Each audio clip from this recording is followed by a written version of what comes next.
ನಾವು ಇಲ್ಲಿ ತನಕ ಏನೇ ಯೂಸ್ ಮಾಡಿದ್ರು ಡ್ರೆಂಚಿಂಗ್ಗೆ ಬಿಲೋ 1000 ರೂಪೀಸ್ನೇ ಇದೆ. ಜಸ್ಟ್ ಇದ್ರು ಗೊಬ್ಬರ ಕೊಟ್ಟ ಮೇಲೆ ಸ್ವಲ್ಪ ಡಿಸೀಸ್ ಜಾಸ್ತಿ ಆಗಿರೋ ಥರ ಕಂಡಿದೆ. ಬಟ್ ನಾನು ಏನು ಫಾಲೋ ಮಾಡ್ತಿದ್ದೆ ಅಂದರೆ ಫರ್ಟಿಲೈಸರ್ ಕೊಟ್ಬಿಟ್ಟು 3 ಡೇಸಿಗೆ ಸ್ಪ್ರೇ ಮಾಡ್ತಿದ್ವಿ. ರಿಸಲ್ಟ್ ಬಂದಮೇಲೆ ನಮಗೇನಿತ್ತು, ನಾನು ನ್ಯೂಟ್ರಲ್ pH ಇದ್ದಿದ್ದರಿಂದ ನಾವು ಈ ವರ್ಷ ಯಾವುದು ಜಿಪ್ಸಮ್ ಹಾಕಿಲ್ಲ, ಸುಣ್ಣನೂ ಹಾಕಿಲ್ಲ. ಇದು ಪ್ರಮುಖವಾಗಿ ಫಸ್ಟು. ಇಲ್ಲಿವರೆಗೂ ಅಟ್ ಪ್ರೆಸೆಂಟ್ 1100 mm ರೈನ್ಫಾಲ್ ಆಗಿದೆ ಪ್ರೆಸೆಂಟ್ಲಿ.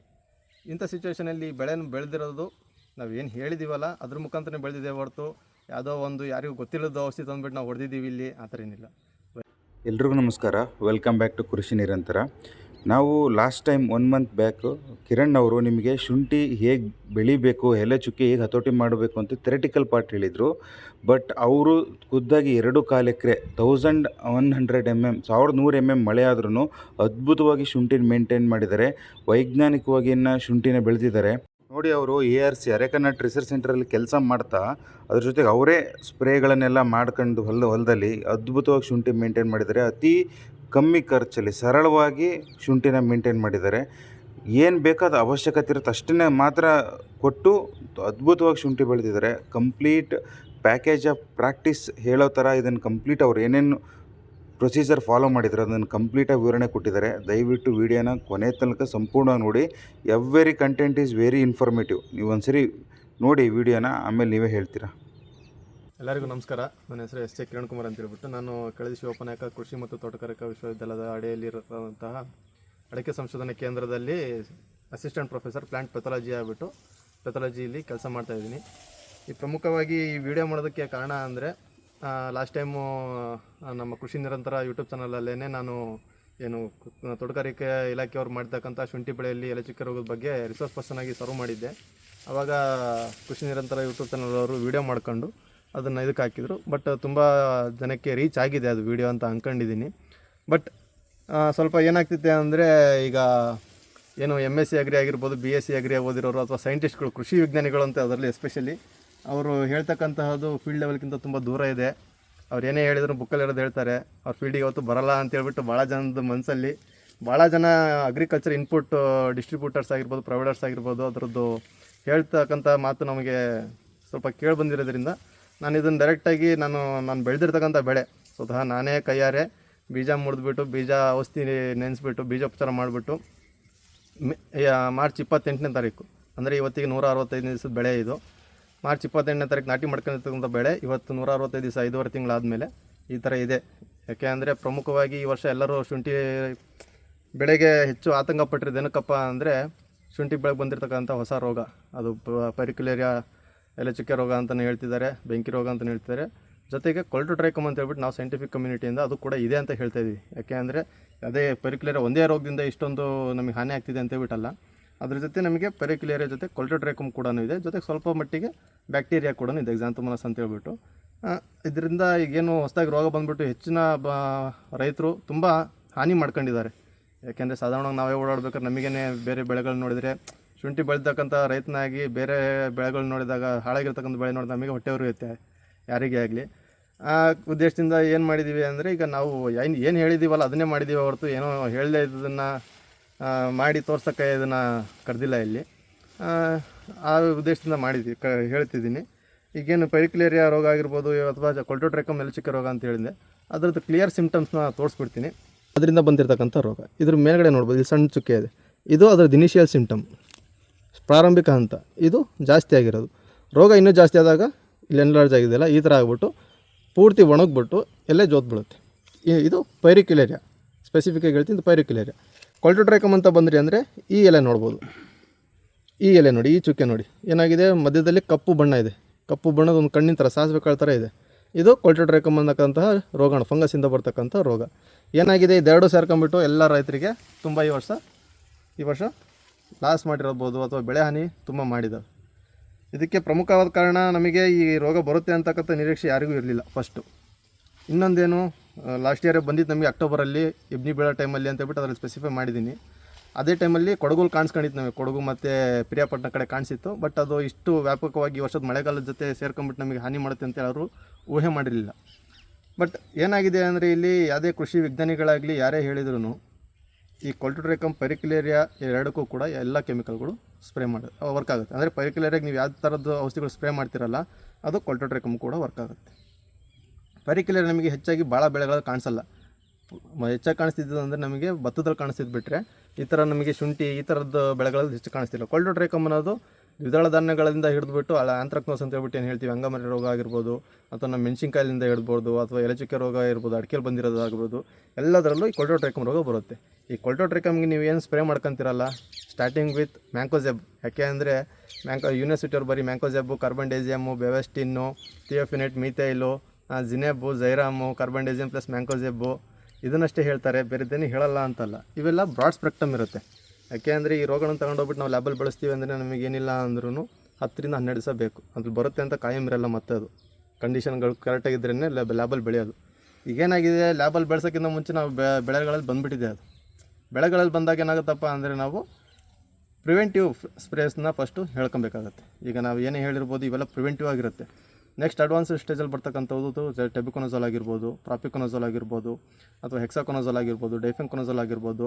ಇನ್ನೂ ಒಂದು ಹೆಜ್ಜೆ ಮುಂದಕ್ಕೆ ಹೋದ್ವಿ ಅಂದರೆ ಪೆರಾಕ್ಲೋಸ್ಟ್ರೋಬಿನ್ ಆಗಿರ್ಬೋದು, ಅಜಾಕ್ಸಿಸ್ಟ್ರೋಬಿನ್ ಆಗಿರ್ಬೋದು, ಟ್ರೈಫ್ಲಾಕ್ಸಿಸ್ಟ್ರೋಬಿನ್ ಆಗಿರ್ಬೋದು, ಅಥವಾ ಫ್ಲಕ್ಸಾಪೆರಾಕ್ಸೈಡ್, ಈ ಥರ ಭಾಳ ಹೆಸರುಗಳಿದ್ದಾವೆ ಔಷಧಿಗಳಿಗೆ. ಅದರಲ್ಲಿರ್ತಕ್ಕಂಥ ಕಂಟೆಂಟ್ಗಳು ಇವೆಲ್ಲ ಆಗಿರುತ್ತೆ.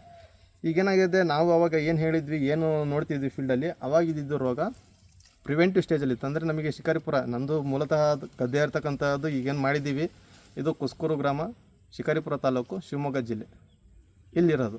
ಇಲ್ಲಿ ಏನಿಲ್ಲ ಅಂದರೆ ಈ ವರ್ಷ ಸರಾಸರಿ ಮಳೆ ತಗೊಂಡ್ವಿ ಅಂದರೆ ನಾವು ಮೇ 20ನೇ ತಾರೀಕಿಂದ ಮಳೆ ಸ್ಟಾರ್ಟ್ ಆಗಿರೋದು. ಇವತ್ತು ಸೆಪ್ಟೆಂಬರ್, ಈ ವಿಡಿಯೋ ಏನು ಮಾಡ್ತಿದ್ದೀವಲ್ಲ ಸೆಪ್ಟೆಂಬರ್ 13ನೇ ತಾರೀಕು, ಇವತ್ತು ಕೂಡ ಮಳೆ ಆಗಿದೆ. ಲಾಸ್ಟ್ 4 ದಿವಸ ಬಿಸಿಲು ಬಿದ್ದುಬಿಟ್ರೆ ಇವತ್ತು ಕೂಡ ಏನಿಲ್ಲ ಅಂದರೂ 3 mm ಮಳೆ ಆಗಿದೆ. ಕಂಟಿನ್ಯೂಸ್ ನಾವು 4 ತಿಂಗಳು ಶುಂಠಿನ ನೀರಲ್ಲೇ ಇಟ್ಟಿದ್ದೀವಿ. ಗಾಳಿಗಿಂತ ಹೆಚ್ಚಾಗಿ ನಾವು ನೀರಲ್ಲೇ ತೋರಿಸಿದ್ದೀವಿ. ಗಾಳಿ ಬೆಳಕಿಗಿಂತ ಜಾಸ್ತಿ ನೀರು ತೋರಿಸಿದ್ದೀವಿ. ಅದಕ್ಕೆ ಇದು ತುಂಬ ರೋಗಕ್ಕೆ ಫೇವರಬಲ್ ಕಂಡೀಷನ್ ಆಗಿ ವರ್ಕ್ ಮಾಡುತ್ತೆ. ಇನ್ನೊಂದೇನಪ್ಪ ಅಂದರೆ, ನಾವು ಇದನ್ನೆಲ್ಲೋ ರೋಗ ಇಲ್ದಿರೋ ಕಡೆ ಅಂದರೆ ಕಡಿಮೆ ರೈನ್ಫಾಲ್ ಇರ್ತಕ್ಕಂಥ ಹಾನಗಲ್ ಡಿಸ್ಟಿಕ್ ಆಗಿರ್ಬೋದು, ಹಾವೇರಿ ಡಿಸ್ಟಿಕ್ ಆಗಿರ್ಬೋದು, ಕಡೆ ಮಾಡಿದ್ವಿ ಅಂದರೆ ಇದನ್ನು ನಾವು ಇಷ್ಟು ಧೈರ್ಯವಾಗಿ ಹೇಳ್ತಿರ್ಲಿಲ್ಲ. ಯಾಕೆ ಅಂದರೆ ನಾನು ಏನು ಮಾಡಿದ್ದೀನಿ, ನಂದೇನು ಫೀಲ್ಡ್ ಇದೆ, ಇಲ್ಲಿ ಮಿನಿಮಮ್ ಏನಿಲ್ಲ ಅಂದರೂ 1300 ಇಂದ 1400 mm ರೈನ್ಫಾಲ್ ಆಗುತ್ತೆ. ಈ ವರ್ಷ ಆಗಿದೆ, ರೆಕಾರ್ಡ್ ಕೂಡ. ಇನ್ನು ಸೆಪ್ಟೆಂಬರ್ ಅಕ್ಟೋಬರಲ್ಲಿ ಮಳೆ ಆಗೋದಿದೆ. ಬಟ್ ಇಲ್ಲಿವರೆಗೂ ಅಟ್ ಪ್ರೆಸೆಂಟ್ 1100 mm ರೈನ್ಫಾಲ್ ಆಗಿದೆ ಪ್ರೆಸೆಂಟ್ಲಿ. ಇಂಥ ಸಿಚುವೇಷನಲ್ಲಿ ಬೆಳೆದಿರೋದು ನಾವು ಏನು ಹೇಳಿದ್ದೀವಲ್ಲ ಅದ್ರ ಮುಖಾಂತರ ಬೆಳೆದಿದ್ದೇವೆ ಹೊರತು ಯಾವುದೋ ಒಂದು ಯಾರಿಗೂ ಗೊತ್ತಿಲ್ಲದ ಔಷಧಿ ತಂದುಬಿಟ್ಟು ನಾವು ಹೊಡೆದಿದ್ದೀವಿ ಇಲ್ಲಿ, ಆ ಥರ ಏನಿಲ್ಲ. ವೈಜ್ಞಾನಿಕವಾಗಿ ನೀವು ಏನು ಮಾಡ್ತಿರಲ್ಲ ಅದು ಬೆಳೆ ಪದ್ಧತಿ ಜೊತೆಗೆ ಕ್ರಮಗಳು ಅನುಸರಿಸ್ಕೊಂತ ಪ್ರಿವೆಂಟಿವ್ ಸ್ಪ್ರೇಸ್ ಎಷ್ಟು ಮಾಡ್ತಿರಲ್ಲ ಅಷ್ಟು ಪ್ರೊಡಕ್ಟಿವ್ ಆಗಿ ನಿಮಗೆ ಶುಂಠಿ ಬೆಳೆ ಆಗಿರ್ಬೋದು ಅಥವಾ ಯಾವುದೇ ಬೆಳೆಗಳಲ್ಲಾಗಿರ್ಬೋದು ರೋಗಗಳನ್ನು ಕಂಟ್ರೋಲ್ ಮಾಡ್ಕೊಬೋದು. ರೋಗ ಬರುತ್ತೆ ಅಂತ ಹೆಂಗಿದ್ರು ಗೊತ್ತಿರುತ್ತೆ ನಮಗೆ. ಪ್ರಿವೆಂಟಿವ್ ಆಗಿ ಇವತ್ತೆಲ್ಲ ನಾಳೆ ಮಾಡಲೇಬೇಕಾಗಿದ್ದ ಔಷಧಿನ ಇವತ್ತೇ ನಾವು ಮಾಡ್ಕೊಂಡಿದ್ರೆ ಪ್ರಿವೆಂಟಿವ್ ಆಗಿ ನಾಳೆ ಬರ್ತಕ್ಕಂಥ ರೋಗ ತಪ್ಪುತ್ತೆ. ನಾವೇನಿದಕ್ಕೆ ಮಾರ್ಚ್ 28ನೇ ತಾರೀಕು ಇದು ಪ್ಲಾಂಟಿಂಗ್ ಮಾಡ್ಕೊಂಡ್ವಲ್ಲ, ಅದಕ್ಕಿಂತ ಮುಂಚೆ ಲ್ಯಾಂಡ್ ಪ್ರಿಪ್ರೇಷನ್ 45 ಡೇಸ್ ಮುಂಚೆನೇ ಸ್ಟಾರ್ಟ್ ಮಾಡಿದ್ವಿ. ಫಸ್ಟಿಗೆ ಏನು ಮಾಡಿದ್ವಿ ಅಂದರೆ ಲ್ಯಾಂಡ್ ನಾವು ಸೆಲೆಕ್ಟ್ ಮಾಡ್ಕೊಂಡಿದ್ದ ತಕ್ಷಣ ನಾವು ಫಸ್ಟು ಸಿಂಗಲ್ ಫ್ಲೋನ ಡಬಲ್ ಟೈಮು ಫ್ಲೋಯಿಂಗ್ ಮಾಡ್ಕೊಂಡ್ವಿ. ನಂತರದಲ್ಲಿ ಸಾಯಿಲ್ ಟೆಸ್ಟಿಂಗಿಗೆ ಸ್ಯಾಂಪಲ್ಸ್ ತಗೊಂಡ್ಬಿಟ್ಟು ಡೈರೆಕ್ಟ್ ನಮ್ಮ ಕೃಷಿ ವಿಜ್ಞಾನ ಕೇಂದ್ರ ನವಿಲೆಯಲ್ಲಿ ಕೊಟ್ಟು ಸಾಯಿಲ್ ಟೆಸ್ಟಿಂಗಿಗೆ ಕೊಟ್ಟಿದ್ದು. ನಂತರದಲ್ಲಿ ನಾವು ಆರ್ಗ್ಯಾನಿಕ್ ಮೆನ್ಯೂರ್ನಾಗಿರ್ಬೋದು ಅಥವಾ ಸ್ವಲ್ಪ ಕುರಿ ತರಪಿಸೋದಾಗಿರ್ಬೋದು ಅದನ್ನೆಲ್ಲ ಮಾಡ್ಕೊಂಡಿದ್ವಿ ವಿತಿನ್ ನಮ್ಮ ರಿಸಲ್ಟ್ ಬರೋದ್ರೊಳಗಡೆ. ರಿಸಲ್ಟ್ ಬಂದಮೇಲೆ ನಮಗೇನಿತ್ತು, ನಮಗೆ ನಾನು ನ್ಯೂಟ್ರಲ್ pH ಇದ್ದಿದ್ದರಿಂದ ನಾವು ಈ ವರ್ಷ ಯಾವುದು ಜಿಪ್ಸಮ್ ಹಾಕಿಲ್ಲ, ಸುಣ್ಣನೂ ಹಾಕಿಲ್ಲ. ಇದು ಪ್ರಮುಖವಾಗಿ ನಾನು ಏನು ನಮ್ಮ ಸಾಯಿಲ್ ರಿಪೋರ್ಟ್ ಬಂದಿರೋದ್ರಲ್ಲಿ 7.18 ಇತ್ತು ಈ ಸಾಲಿಂದು 2.5 acres ಏನಿದೆ ಈ ಪ್ಲಾಟಿಂದು ಕಂಪ್ಲೀಟ್ ಇದು ಸಾಯಿಲ್ ಸ್ಯಾಂಪಲ್ ಮಾಡಿದಾಗ ನಮಗೆ 7.18 pH ಇದರಿಂದ ಇದು ಅಬ್ಸಲ್ಯೂಟ್ಲಿ ನಾರ್ಮಲ್ pH ಇದಿರೋದ್ರಿಂದ ನಮಗೆ ಯಾವುದೇ ಥರದಂತಹ ನಾವು ಸಾಯಿಲ್ ಅಮೆಂಡ್ಮೆಂಟ್ಸ್ ಆಗಿರ್ಬೋದು, ಕ್ಯಾಲ್ಶಿಯಂ ಕಾರ್ಬೋನೇಟ್ ಸುಣ್ಣ ಆಗಿರ್ಬೋದು ಅಥವಾ ಕ್ಯಾಲ್ಶಿಯಂ ಸಲ್ಫೇಟ್ ಜಿಪ್ಸಮ್ ಹಾಕೊಳ್ಳೋ ಅವಶ್ಯಕತೆ ಇರಲಿಲ್ಲ. ಅದಕ್ಕೋಸ್ಕರ ನಾವು ಅದೇನು ಹಾಕಲಿಲ್ಲ. ನಂತರದಲ್ಲಿ ನಾವು ಪ್ಲಾಂಟಿಂಗ್ ಮಾಡ್ಕೊಳಕ್ಕಿಂತ ಮುಂಚೆ ಮತ್ತೊಂದು ಟೈಮ್ ರೋಟೋವೇಟ್ರ್ ಹೊಡ್ಕೊಂಡು ನಂತರ ಮತ್ತೆ ಫ್ಲೋ ಹೊಡ್ಕೊಂಡು ಮತ್ತೆ ಇನ್ನೊಂದ್ಸತಿ ಟ್ರೆಂಚಸ್ ಎಲ್ಲ ತೆಗ್ಸಿದ್ವಿ. ಟ್ರೆಂಚ್ ಯಾಕೆಂದರೆ ನಮಗೆ ಇಲ್ಲಿ ಹೇಳಿದೆ ನಾವು ಮೊದಲಿಗೆ ನಮಗೆ 1300 ಇಂದ 1500 mm ವರೆಗೂ ರೈನ್ಫಾಲ್ ಆಗೋದ್ರಿಂದ ನಮಗೆ ವಾಟರ್ ಸ್ಟಾಗ್ನೇಷನ್ ಆಗಿಬಿಟ್ಟು ಡಿಸೀಸ್ ಬರೋ ಚಾನ್ಸಸ್ ಜಾಸ್ತಿ ಇರುತ್ತೆ. ಅದೇ ಕಾರಣಕ್ಕೆ ಏನು ಮಾಡಿದ್ದೀವಿ, ಬೆಡ್ ಟು ಬೆಡ್ಡಿಗೆ ನಮ್ಮದು ಏನು ನೆಟ್ ಇದಿರುತ್ತಲ್ಲ ಅಲ್ಲಿ 1.5 feet ಡೆಪ್ತಲ್ಲಿ ನಾವು ಟ್ರೆಂಚಸ್ ತಗೊಂಬಿಟ್ಟು ಬೆಡ್ಸ್ನ ನಾವು ವೈಡ್ ಅಂದರೆ ಸ್ವಲ್ಪ ನ್ಯಾರೋ ಬೆಡ್ಸ್ ಸೈಜ್ ಮಾಡ್ಕೊಂಡಿರೋದು 9 feet ಮಾಡ್ಕೊಂಡಿದ್ದೀವಿ. ಜೊತೆಗೆ 3 ಬೀಜದ್ದು ಮಡಿಗಳು ಮಾಡ್ಕೊಂಡಿದ್ದೀವಿ ನಾವು. ಅಂದರೆ ಒಂದು ಬೆಡ್ಡಲ್ಲಿ ಗ್ರಾಸ್ 9 feet ಇರುತ್ತೆ ನಮ್ಮದು ಬೆಡ್ ಸೈಜು. ಅದು ಆ ಕಡೆ ಈ ಕಡೆ 1 ಅಡಿ ಹೋಯಿತು ಅಂದರೆ ನಮಗೆ 7 ಉಳಿಯುತ್ತೆ. ಅದ್ರ ಒಳಗಡೆ ನಾವು 3 ಬೀಜ ತಗೊಂಡಿದ್ದೀವಿ. ಬೀಜನ ಒಂದು ಬೆಡ್ಡಿಗೆ ಏನಿಲ್ಲ ಅಂದರೆ ಒಂದು 20 ಬೀಜ ಹಾಕಿದ್ದೀವಿ ನಾವು. 20 ರಿಂದ 22 ಬೀಜ, ಮ್ಯಾಕ್ಸಿಮಮ್ 23 ಬೀಜ ಹಾಕಿರ್ಬೋದು ಅಷ್ಟೇ. ಈ ಥರ ಪ್ಲಾಂಟಿಂಗ್ ಮಾಡ್ಕೊಂಡಿದ್ವಿ. ಪ್ಲಾಂಟಿಂಗ್ ಟೈಮಲ್ಲಿ ನಾರ್ಮಲಾಗಿ ನಾವು ಬೇವಿನ ಹಿಂಡಿ ಜೊತೆ ಟ್ರೈಕೋಡರ್ಮ, ಸುಡೋಮೊನಾಸು, ಸ್ವಲ್ಪ ಬ್ಯಾಸಿಲಸ್ಸು ಮತ್ತು ಮೆಟರೈಸಿಯಂ ಬೆಡ್ ಪ್ರಿಪ್ರೇಷನ್ ಅಂದರೆ ಬಿಫೋರ್ ಸೋಯಿಂಗಿಂತ ಮುಂಚೆನೇ ನಾವು ಇದನ್ನು ರೆಡಿ ಮಾಡ್ಕೊಂಡು, ಅಂದರೆ ನಾವು ಬೇವಿನ ಪುಡಿ ಆಗಿರ್ಬೋದು ಅಥವಾ ಯಾವುದೇ ನಮ್ಮದು ಆರ್ಗ್ಯಾನಿಕ್ ಅಂತ ಏನು ಹೇಳ್ತಾರೆ ನಾವು ಯೂಸ್ವಲಿ ಯೂಸ್ ಮಾಡಿದ್ದು ಬೇವಿನ ಪುಡಿನೇ. ಬೇವಿನ ಪುಡಿ ಜೊತೆಗೆ ಟ್ರೈಕೋಡರ್ಮಾ ಸೂಡೋಮೋನಾಸ್ ಬಯೋಕಂಟ್ರೋಲ್ ಏಜೆಂಟ್ಸ್ ಏನಿದಾವಲ್ಲ ಅದನ್ನೆಲ್ಲ ಮಿಕ್ಸ್ ಮಾಡಿಬಿಟ್ಟು ಒಳ್ಳೆ ಹದ ಮೇಂಟೈನ್ ಮಾಡಿ ಒಂದು 10 ಡೇಸ್ ಇಟ್ಟು ನಂತರದಲ್ಲಿ ನಮ್ಮ ಪ್ಲಾಂಟಿಂಗ್ ಯಾವಾಗಿರುತ್ತಲ್ಲ ಒಂದು 10 to 15 ಡೇಸ್ ಅಡ್ಜಸ್ಟಬಲ್ ಅದು ನಡೆಯುತ್ತೆ. 10 ದಿವಸ ಆದ ತಕ್ಷಣ ಅವೆಲ್ಲ ಇದಾಗುತ್ತೆ ಅಂತೇನಿಲ್ಲ. It is highly compactable. ಒಂದು 10 ಡೇಸ್ ಎಕ್ಸ್ಟೆಂಡ್ ಆದ್ರೂ ನಡೆಯುತ್ತೆ. ಪ್ಲಾಂಟಿಂಗ್ ಟೈಮಲ್ಲಿ ಒಂದು ಬೀಜ ಏನು ಇರ್ತೀವಲ್ಲ ಅದಕ್ಕಿಂತ ಕೆಳಗಡೆ ಸ್ವಲ್ಪ ಪೌಡ್ರು ಬೇವಿನ ಪುಡಿ ಏನು ಎನ್ರಿಚ್ ಮಾಡಿ ಇರ್ತೀವಲ್ಲ ಟ್ರೈಕೋಡರ್ಮಾ ಸೂಡೋಮೋನಾಸ್ ಜೊತೆ ಅದನ್ನು ಒಂದು ಗಿಡಕ್ಕೆ ಒಂದು ಗುಣಿಗೆ ಏನಿಲ್ಲ ಅಂದರೆ 20 to 30 ಗ್ರಾಮ್ ಹಾಕ್ಕೊಂಡು ಅದ್ರ ಮೇಲ್ಗಡೆ ಬೀಜ ಇಟ್ಬಿಟ್ಟು ನಾವು ಪ್ಲಾಂಟಿಂಗ್ ಮಾಡ್ಕೊಂಡಿದ್ದೀವಿ. ಸ್ಟಾರ್ಟಿಂಗ್ ಬೇಸಲ್ ಡೋಸಸಲ್ಲಿ ಸ್ವಲ್ಪ ಪೊಟ್ಯಾಶ್ ಮತ್ತು SSP ಸಿಂಗಲ್ ಸೂಪರ್ ಫಾಸ್ಫೇಟ್ ಏನಿದೆಲ್ಲ DAP ಬಳಸಿಲ್ಲ, ನಾವು SSP ಯೂಸ್ ಮಾಡಿದ್ದೀವಿ. ಅದನ್ನು ಕೊಡ್ಕೊಂಡು ನಾವು ಎಕರೆಗೆ 1 ಚೀಲ SSP ಅರ್ಧ ಚೀಲ ಪೊಟ್ಯಾಶ್ನ ಯೂಸ್ ಮಾಡ್ಕೊಂಡು ನಾವು ಪ್ಲಾಂಟಿಂಗ್ ಮಾಡ್ಕೊಂಡಿದ್ವಿ. ಪ್ಲಾಂಟಿಂಗ್ ಆದಮೇಲೆ ನಂತರದಲ್ಲಿ ನಾವು ಡ್ರೆಂಚಿಂಗ್ ಸ್ಟಾರ್ಟ್ ಮಾಡಿದ್ವಿ. ಯಾಕೆ ಅಂದರೆ ಒಬ್ಬೊಬ್ಬರು ಈಗ ಆ್ಯಸ್ ಎ ಫಾರ್ಮರಾಗಿ ನಾವು ಹೊರಗಡೆ ಹೋದಾಗ ಒಬ್ಬೊಬ್ಬರು ಏನು ಹೇಳ್ತಾರೆ, ಡ್ರೆಂಚಿಂಗ್ ಬೇಡ, ಡ್ರೆಂಚಿಂಗ್ ಮಾಡಿ, ಡ್ರೆಂಚಿಂಗ್ ಬೇಡವೇ ಬೇಡ, ಏನಕ್ಕೆ ಕೊಡ್ತೀರಾ ಹಂಗಿಂಗೆಲ್ಲ ಹೇಳ್ತಾರೆ. ಬಟ್ ನನ್ನ ವ್ಯೂ, ನನ್ನ ಬೆಳೆ, ನನ್ನ ನೆಲ, ನನ್ನ ನೀರು ಏನಂತ ನನಗೆ ಗೊತ್ತು. ಅದರಿಂದ ನನಗೆ ಯಾವ ಥರ ಬೇಕೋ ಅದೇ ಥರ ಫಾರ್ಮಿಂಗ್ ಮಾಡಬೇಕು ಅಂತ ಹೇಳ್ಬಿಟ್ಟು ನಾನು ಅಂದ್ಕೊಂಡಿದ್ದು ಅದನ್ನೇ ನಾನು ಇಂಪ್ಲಿಮೆಂಟ್ ಮಾಡಿರೋದು ಕೂಡ. ಡ್ರೆಂಚಿಂಗನ್ನು ಮಾಡೋದು ಕನ್ವೀನಿಯೆಂಟ್ ಅಂತೂ ಅನಿಸಿದ್ದಕ್ಕೆ ಡ್ರೆಂಚಿಂಗ್ ಮಾಡಿದ್ದೀನಿ. 3 times ಡ್ರೆಂಚಿಂಗ್ ಮಾಡಿದ್ದೀನಿ. ಬಟ್ ಹೈ ಎಂಡ್ ಏನು ಮಾಡಿಲ್ಲ. ನಾವು ಇಲ್ಲಿ ತನಕ ಏನೇ ಯೂಸ್ ಮಾಡಿದ್ರು ಡ್ರೆಂಚಿಂಗ್ಗೆ ಬಿಲೋ 1000 ರೂಪೀಸ್ನೇ ಇದೆ. ಜಸ್ಟ್ ಒಂದು 1261 ನ್ಯೂಟ್ರಿಯೆಂಟ್ ಆಗಿರ್ಬೋದು ಅಥವಾ ನಂತರ ಸ್ಟೇಜಲ್ಲಿ 19 ಆಗಿರ್ಬೋದು. ಇದ್ರ ಜೊತೆ ಒಂದು ಯಾವ್ದಾದ್ರು ಹ್ಯೂಮಿಕ್ ಆ್ಯಸಿಡ್ ಡ್ರಮ್ಮಿಗೆ 1 kg ಹಾಕೊಂಡ್ಬಿಟ್ಟು ನಾವು ಡ್ರೆಂಚಿಂಗ್ ಮಾಡ್ಕೊಂಡು ಅಥವಾ ನೆಕ್ಸ್ಟ್ ಗ್ರೋತ್ ಚೆನ್ನಾಗಿದ್ದಾಗ ಅರ್ಧ kg ಹಾಕ್ಬಿಟ್ಟು 1 kg ಹಾಕ್ಬಿಟ್ಟು ಡ್ರೆಂಚಿಂಗ್ ಮಾಡ್ಕೊಂಡಿದ್ದೀವಿ. ನಂತರದಲ್ಲಿ ಫಸ್ಟ್ ಡೋಸ್ ಆಫ್ ಫರ್ಟಿಲೈಸರ್ಸ್ ಇದಕ್ಕೆ ಕೊಟ್ಟಿದ್ದು ಅಂದರೆ ನಾವು ಕರೆಕ್ಟ್ ಎಕ್ಸಾಕ್ಟ್ ಏನು ಮಾರ್ಚ್ 28ಕ್ಕೆ ಪ್ಲಾಂಟಿಂಗ್ ಮಾಡ್ಕೊಂಡಿದ್ವಲ್ಲ, ಜೂನ್ 23ಕ್ಕೆ 22ಕ್ಕೆ ಫಸ್ಟ್ ಡೋಸ್ ಆಫ್ ಫರ್ಟಿಲೈಸರ್ ಕೊಟ್ಟಿದ್ದು ದಿವಸನೇ ಚೆನ್ನಾಗಿ ಮಳೆ ಹೊಡೀತು. ಆ್ಯಸ್ ನಾನು ಗೊಬ್ಬರ ಹಾಕ್ಬಿಟ್ಟು ಇನ್ನೊಂದು ಕಾಲು ಹೊರಗಡೆ ಇಟ್ಟ ತಕ್ಷಣ ಮಳೆ ಬಂದುಬಿಟ್ಟು ಸ್ವಲ್ಪ ಲೀಚ್ ಔಟ್ ಆಗಿದ್ದ ಚಾನ್ಸಸ್ ಜಾಸ್ತಿ ಇತ್ತು.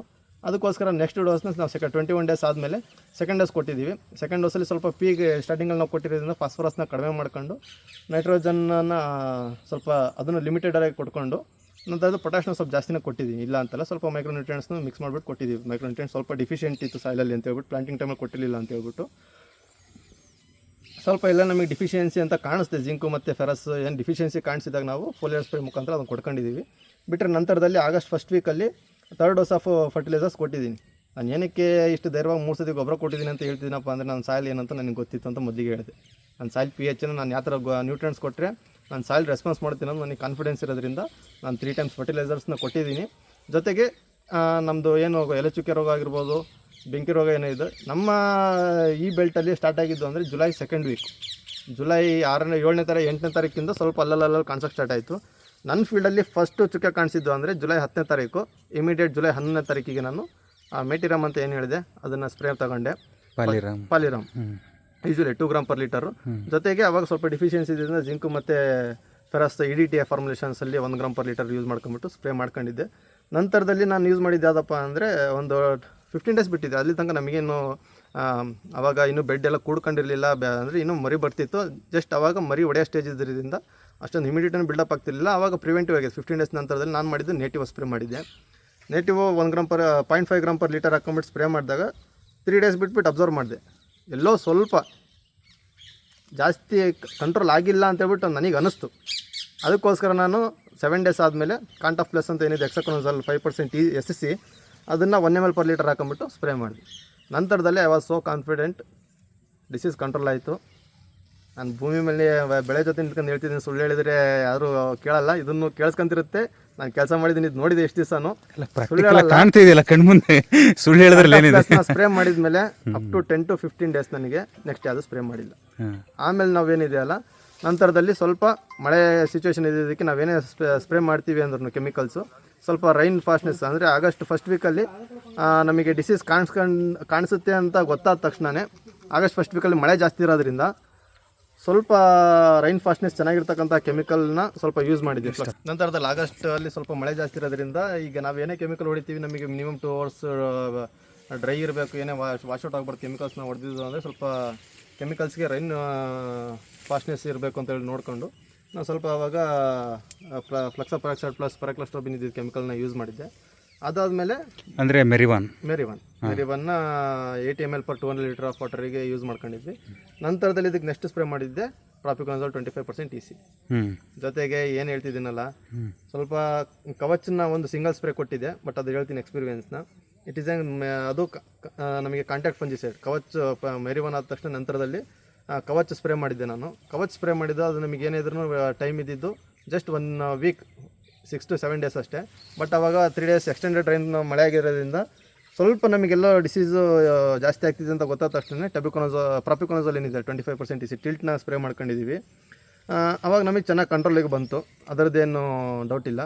ನಂತರದಲ್ಲಿ ಈಗ ನೆಕ್ಸ್ಟಿಗೆ ನಾವು ಡೈಫೆನ್ಕೊನಜೋಲ್ ಮತ್ತು ಇದೆ ಕಾಂಬಿನೇಷನ್ ಇರ್ತಕ್ಕಂಥದ್ದು ಸ್ಪ್ರೇ ಮಾಡಬೇಕು ಅಂತೀವಿ. ಅದಕ್ಕಿಂತ ಮುಂಚೆ ಜಸ್ಟ್ ಒಂದು M45ನೇ ಒಂದು ಸ್ಪ್ರೇ ಕೊಡ್ಕೊಂಡು ನಂತರದಲ್ಲಿ, ಯಾಕೆ ಅಂದರೆ ಅಜೋಲ್ಸ್ ನಾನು ಪ್ರಾಪಿಕೊನಜೋಲ್ ಯೂಸ್ ಮಾಡ್ತೀನಿ, ಮತ್ತೆ ಪ್ರಾಪಿಕೊನಜೋಲ್ ಯೂಸ್ ಮಾಡಿದರೆ ಸ್ವಲ್ಪ ರೆಸಿಸ್ಟೆನ್ಸ್ ಡೆವಲಪ್ ಆಗೋ ಚಾನ್ಸಸ್ ಇರೋದ್ರಿಂದ ಜಸ್ಟ್ ಯಾವುದೇ ಒಂದು ಕಾಂಟ್ಯಾಕ್ಟ್ ಫಂಜಿಸೈಡ್ ಆಗಿರ್ಬೋದು ಅಥವಾ ಸಿಸ್ಟಮಿಕ್ ಫಂಜಿಸೈಡ್ ಆಗಿರ್ಬೋದು, ಅದರದನ್ನು ನಾನು ನೆಕ್ಸ್ಟ್ ಯೂಸ್ ಮಾಡ್ತೀನಲ್ಲ ಆ ಕೆಮಿಕಲ್ಗೆ ಅದನ್ನು ಯೂಸ್ ಮಾಡ್ಕೊಂಬಿಟ್ಟು ನಾವು ಸ್ಪ್ರೇಯಿಂಗ್ ಮಾಡ್ಕೊಂಡು ಮಾಡಿದ್ದೀವಿ. ಈಗ ನೆಕ್ಸ್ಟು ಡೈಫೆನ್ಕೊನಜೋಲ್ ಪ್ಲಸ್ ಪ್ರಾಪಿಕೊನಜೋಲ್ ಏನು ಕಾಂಬಿನೇಷನ್ ಬರುತ್ತೆ ಅದನ್ನು ಟ್ರೈ ಮಾಡಬೇಕು ಅಂತಿದ್ದೀವಿ.